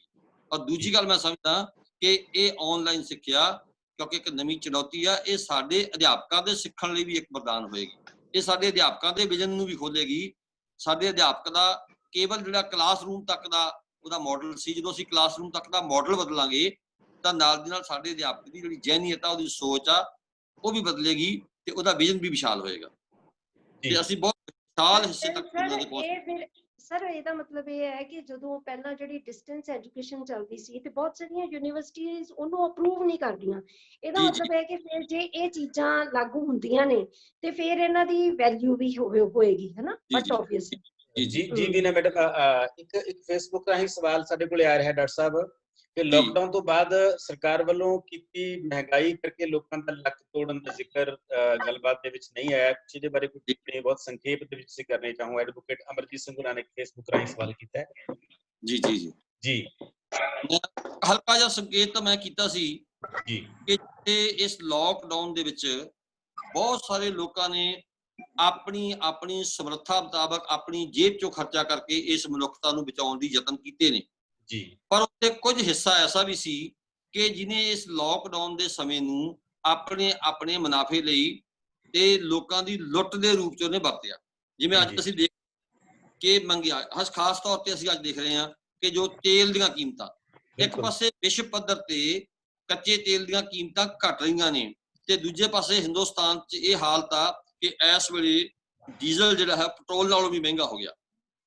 ਔਰ ਉਸ ਸੀਜ਼ਨ ਵਿੱਚ ਡੀਜ਼ਲ ਇੰਨਾ ਮਹਿੰਗਾ ਕੀਤਾ ਗਿਆ ਜਦੋਂ ਪੰਜਾਬ ਦੀ ਕਿਸਾਨੀ ਮਜਬੂਰ ਆ ਕਿ ਉਹਦੇ ਕੋਲ ਬਿਜਲੀ 7 ਘੰਟੇ ਆਉਂਦੀ ਆ, ਝੋਨੇ ਦੀ ਫਸਲ ਦੀ ਬਿਜਾਈ ਦਾ ਸਮਾਂ ਆ ਜਿੱਥੋਂ ਉਹਨੂੰ ਡੀਜ਼ਲ ਦੀ ਵਰਤੋਂ ਕਰਨੀ ਪੈਣੀ ਆ।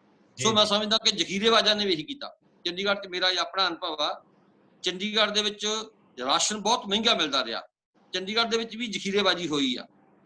ਔਰ ਦੂਜੇ ਦੁਨੀਆ ਦੇ ਵੱਖਰੇ ਖਿੱਤਿਆਂ ਦਾ ਮੇਰੇ ਕੋਲ ਅਨੁਭਵ ਨਹੀਂ ਹੈ, ਪਰ ਮੇਰੇ ਕੋਲ ਪੰਜਾਬ ਦੇ ਵੱਖਰੇ ਖਿੱਤਿਆਂ ਦਾ ਮੇਰੇ ਕੋਲ ਇਨਫੋਰਮੇਸ਼ਨ ਜ਼ਰੂਰ ਹੈ ਕਿ ਸਾਡੇ ਵੱਡੇ ਦੁਕਾਨਦਾਰਾਂ ਨੇ, ਜਾਂ ਆਪਾਂ ਇਹ ਕਹਿ ਦਈਏ ਕਿ ਸਾਡੇ ਹੋਲਸੇਲ ਜਿਹੜੇ ਡੀਲਰ ਸੀ, ਉਹਨਾਂ ਨੇ ਚੀਜ਼ਾਂ ਦੀ ਸ਼ਾਰਟੇਜ ਪੈਦਾ ਕਰਕੇ ਭਾਅ ਜ਼ਰੂਰ ਵਧਾਏ ਸੀ। ਸੋ ਇਹ ਦੋਨੇ ਗੱਲਾਂ ਹੁੰਦੀਆਂ ਰਹੀਆਂ ਨੇ। ਮੈਂ ਇਹ ਨਹੀਂ ਕਹਿ ਰਿਹਾ ਕਿ ਸਾਰੀ ਮਨੁੱਖਤਾ ਇੱਕੋ ਜਿਹੀ ਨਹੀਂ ਹੁੰਦੀ। ਕੁਝ ਲੋਕ ਐਸੇ ਵੀ ਸੀ ਕਿ ਜਿਹੜੇ ਜੇਬ ਚੋਂ ਖਰਚ ਕਰਦੇ ਸੀ, ਪਰ ਕੁਝ ਲੋਕ ਮੁਨਾਫੇ ਦੇ ਸਾਧਨ ਦੇ ਤੌਰ ਤੇ ਵੀ ਵਰਤਦੇ ਰਹੇ ਆ। ਡਾਕਟਰ ਸਾਹਿਬ, ਮੇਰੇ ਖਿਆਲ ਦੇ ਵਿੱਚ ਹੁਣ ਸਮਾਂ ਇਜਾਜ਼ਤ ਨਹੀਂ ਦਿੰਦਾ ਹੈਗਾ। ਤੁਸੀਂ ਬਹੁਤ ਸਾਰੀਆਂ ਬਹੁਤ ਖੂਬਸੂਰਤ ਗੱਲਾਂ ਕੀਤੀਆਂ ਨੇ। ਜਿਹੜੇ ਦੋਸਤ ਬਹੁਤ ਸਾਰੇ ਫੇਸਬੁੱਕ ਤੇ ਸਾਡੇ ਨਾਲ ਲਾਈਵ ਤੁਹਾਨੂੰ ਦੇਖ ਰਹੇ ਨੇ, ਉਹਨਾਂ ਦਾ ਮੈਂ ਬਹੁਤ ਧੰਨਵਾਦ ਕਰਨਾ ਚਾਹੂੰਗਾ। ਬਹੁਤ ਸਾਰੇ ਦੋਸਤ ਇੱਥੇ ਨਾਲ ਜੁੜੇ ਹੋਏ ਨੇ, ਖਾਸ ਤੌਰ ਤੇ ਮਨਜੀਤ ਔਲਖ ਸਾਡੇ ਨਾਲ ਜੁੜੇ ਹੋਏ ਨੇ, ਗੁਰਦੇਵ ਸਿੰਘ ਦੇਵ ਹੋਰੀ, ਬੀਨਾ ਮੈਡਮ, ਦਰਸ਼ਨ ਚੋਪੜਾ ਜੀ, ਮੈਂ ਦੇਖ ਰਿਹਾ ਸਾਰਿਆਂ ਨੂੰ, ਗੁਲਾਬ ਸਿੰਘ ਸਵੀ ਜੀ ਤੇ ਰਮਨਦੀਪ ਕੌਰ, ਜਤਿੰਦਰ ਗਿੱਲ, ਨਰਿੰਦਰਪਾਲ ਕੌਰ, ਰਾਮ ਸਿੰਘ ਸਰਾਂ, ਸੁਖਵਿੰਦਰ ਕੌਰ ਔਲਖ, ਕੇਰ ਸ਼ਰੀਫ, ਕੁਲਵਿੰਦਰ ਸਿੰਘ, ਇਕਵਿੰਦਰ ਕੌਰ, ਹਰਪ੍ਰੀਤ ਕੌਰ, ਰਣਜੀਤ ਕੌਰ ਬਾਜਵਾ, ਬਹੁਤ ਸਾਰੇ ਦੋਸਤ ਸਾਡੇ ਨਾਲ ਜੁੜੇ ਨੇ, ਜਗਦੀਸ਼ ਰਾਏ ਕੁਲਰੀਆਂ ਜੀ ਜੁੜੇ ਨੇ। ਅਸੀਂ ਇਹਨਾਂ ਸਾਰਿਆਂ ਦਾ ਬਹੁਤ ਧੰਨਵਾਦ ਕਰਦੇ ਹਾਂ ਤੇ ਖਾਸ ਤੌਰ ਤੇ ਤੁਹਾਡਾ ਧੰਨਵਾਦ ਕਰਦੇ ਹਾਂ ਕਿ ਬਹੁਤ ਸਾਰੀਆਂ ਗੱਲਾਂ ਇਹੋ ਜਿਹੀਆਂ ਹੁੰਦੀਆਂ ਨੇ ਜਦੋਂ ਸੰਕਟ ਆਉਂਦਾ ਹੈ, ਉਹ ਕਲੀਅਰ ਨਹੀਂ ਹੁੰਦੀਆਂ, ਸਪਸ਼ਟ ਨਹੀਂ ਹੁੰਦੀਆਂ, ਉਹਨਾਂ ਪ੍ਰਤੀ ਸਾਡਾ ਕੋਈ ਵਿਜ਼ਨ ਨਹੀਂ ਬਣਦਾ ਹੈਗਾ। ਤੇ ਖਾਸ ਤੌਰ ਤੇ ਮੀਡੀਆ ਜਿਵੇਂ ਸਾਡੇ ਸਾਹਮਣੇ ਇੱਕ ਆਪਣਾ ਵਿਜ਼ਨ ਪੇਸ਼ ਕਰ ਰਿਹਾ ਹੈ, ਉਹਦੇ ਨਾਲ ਬਹੁਤ ਧੁੰਦਲਾ ਹੋ ਜਾਂਦਾ ਹੈ ਤੇ ਉਸ ਧੁੰਦਲੇਪਣ ਦੇ ਜਾਲੇ ਤੁਸੀਂ ਕੁਝ ਅੱਜ ਦੀਆਂ ਗੱਲਾਂ ਰਾਹੀਂ ਲਾਉਣ ਦੀ ਕੋਸ਼ਿਸ਼ ਕੀਤੀ ਹੈ।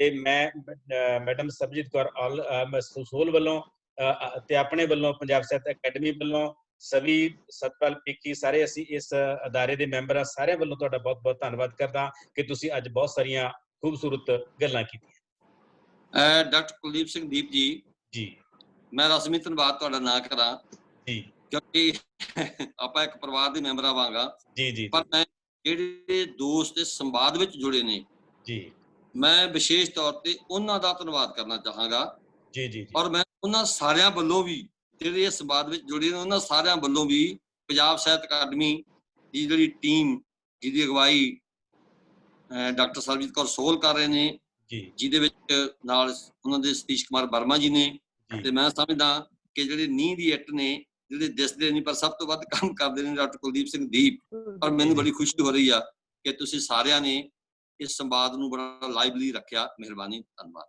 ਜੀ ਬਹੁਤ ਬਹੁਤ ਧੰਨਵਾਦ ਜੀ ਸਾਰੇ ਦੋਸਤਾਂ ਦਾ। ਤੇ ਕੱਲ ਆਪਾਂ ਇਸੇ ਸਮੇਂ ਦੌਰਾਨ ਮਿਲਾਂਗੇ ਡਾਕਟਰ ਰਜਿੰਦਰਪਾਲ ਸਿੰਘ ਬਰਾੜ ਹੋਰਾਂ ਨੂੰ ਤੇ ਇਹ ਸੀਰੀਜ਼ ਇਸੇ ਤਰ੍ਹਾਂ ਚੱਲਣੀ ਹੈ। ਉਸ ਤੋਂ ਬਾਅਦ ਡਾਕਟਰ ਸਰਬਜੀਤ ਸਿੰਘ ਪੰਜਾਬ ਯੂਨੀਵਰਸਿਟੀ ਚੰਡੀਗੜ੍ਹ ਤੋਂ ਸਾਡੇ ਨਾਲ ਜੁੜਨਗੇ, ਉਸ ਤੋਂ ਬਾਅਦ ਡਾਕਟਰ ਵੇਲ ਸਿੰਘ ਜੁੜਨਗੇ, ਉਸ ਤੋਂ ਬਾਅਦ ਪਾਤਰ ਸਾਹਿਬ ਜੁੜਨਗੇ। ਅਗਲੇ ਦਿਨਾਂ ਦੇ ਵਿੱਚ ਆਪਾਂ ਸਭੀ ਹੋਰੀ ਸਤਪਾਲ ਪੀਕੀ ਸਾਰਿਆਂ ਨੂੰ ਇੱਥੇ ਇਸ ਪਲੇਟਫਾਰਮ ਤੇ ਸੁਣਾਂਗੇ। ਸੋ ਇਸੇ ਤਰ੍ਹਾਂ ਜੁੜੇ ਰਹੋ। 8 ਵਜੇ ਤੋਂ ਲੈ ਕੇ ਲਗਭਗ 8:45 9 ਵਜੇ ਤੱਕ ਆਪਣਾ ਲਗਭਗ ਪੌਣਾ ਘੰਟਾ ਹੈ। ਅੱਜ ਸਾਡਾ ਪ੍ਰੋਗਰਾਮ ਫੇਸਬੁੱਕ ਤੇ ਵੀ ਇਸ ਵੇਲੇ ਲਗਾਤਾਰ ਲਾਈਵ ਹੋਇਆ ਤੇ ਇਸ ਤੋਂ ਬਾਅਦ ਅਸੀਂ YouTube ਦੇ ਤੇ ਵੀ ਪਾਵਾਂਗੇ। ਸੋ ਕਿਸੇ ਵੀ ਪਲੇਟਫਾਰਮ ਤੋਂ ਤੁਸੀਂ ਇਸ ਪ੍ਰੋਗਰਾਮ ਨਾਲ ਜੁੜ ਸਕਦੇ ਹੋ। ਸੋ ਇੱਕ ਵਾਰੀ ਫੇਰ ਮੇਰੇ ਵੱਲੋਂ ਸਾਰੀ ਅਕੈਡਮੀ ਦੀ ਟੀਮ ਵੱਲੋਂ ਮੈਡਮ ਸਰਬਜੀਤ ਕੌਰ ਸੋਹਲ ਵੱਲੋਂ ਤੁਹਾਡਾ ਸਾਰਿਆਂ ਦਾ ਬਹੁਤ ਬਹੁਤ ਧੰਨਵਾਦ ਤੇ ਮੀਟਿੰਗ ਨੂੰ ਆਪਾਂ ਇੱਥੇ ਸਮਾਪਤ ਕਰ ਰਹੇ ਹਾਂ। ਓਕੇ ਜੀ, ਬਾਏ। ਜੀ।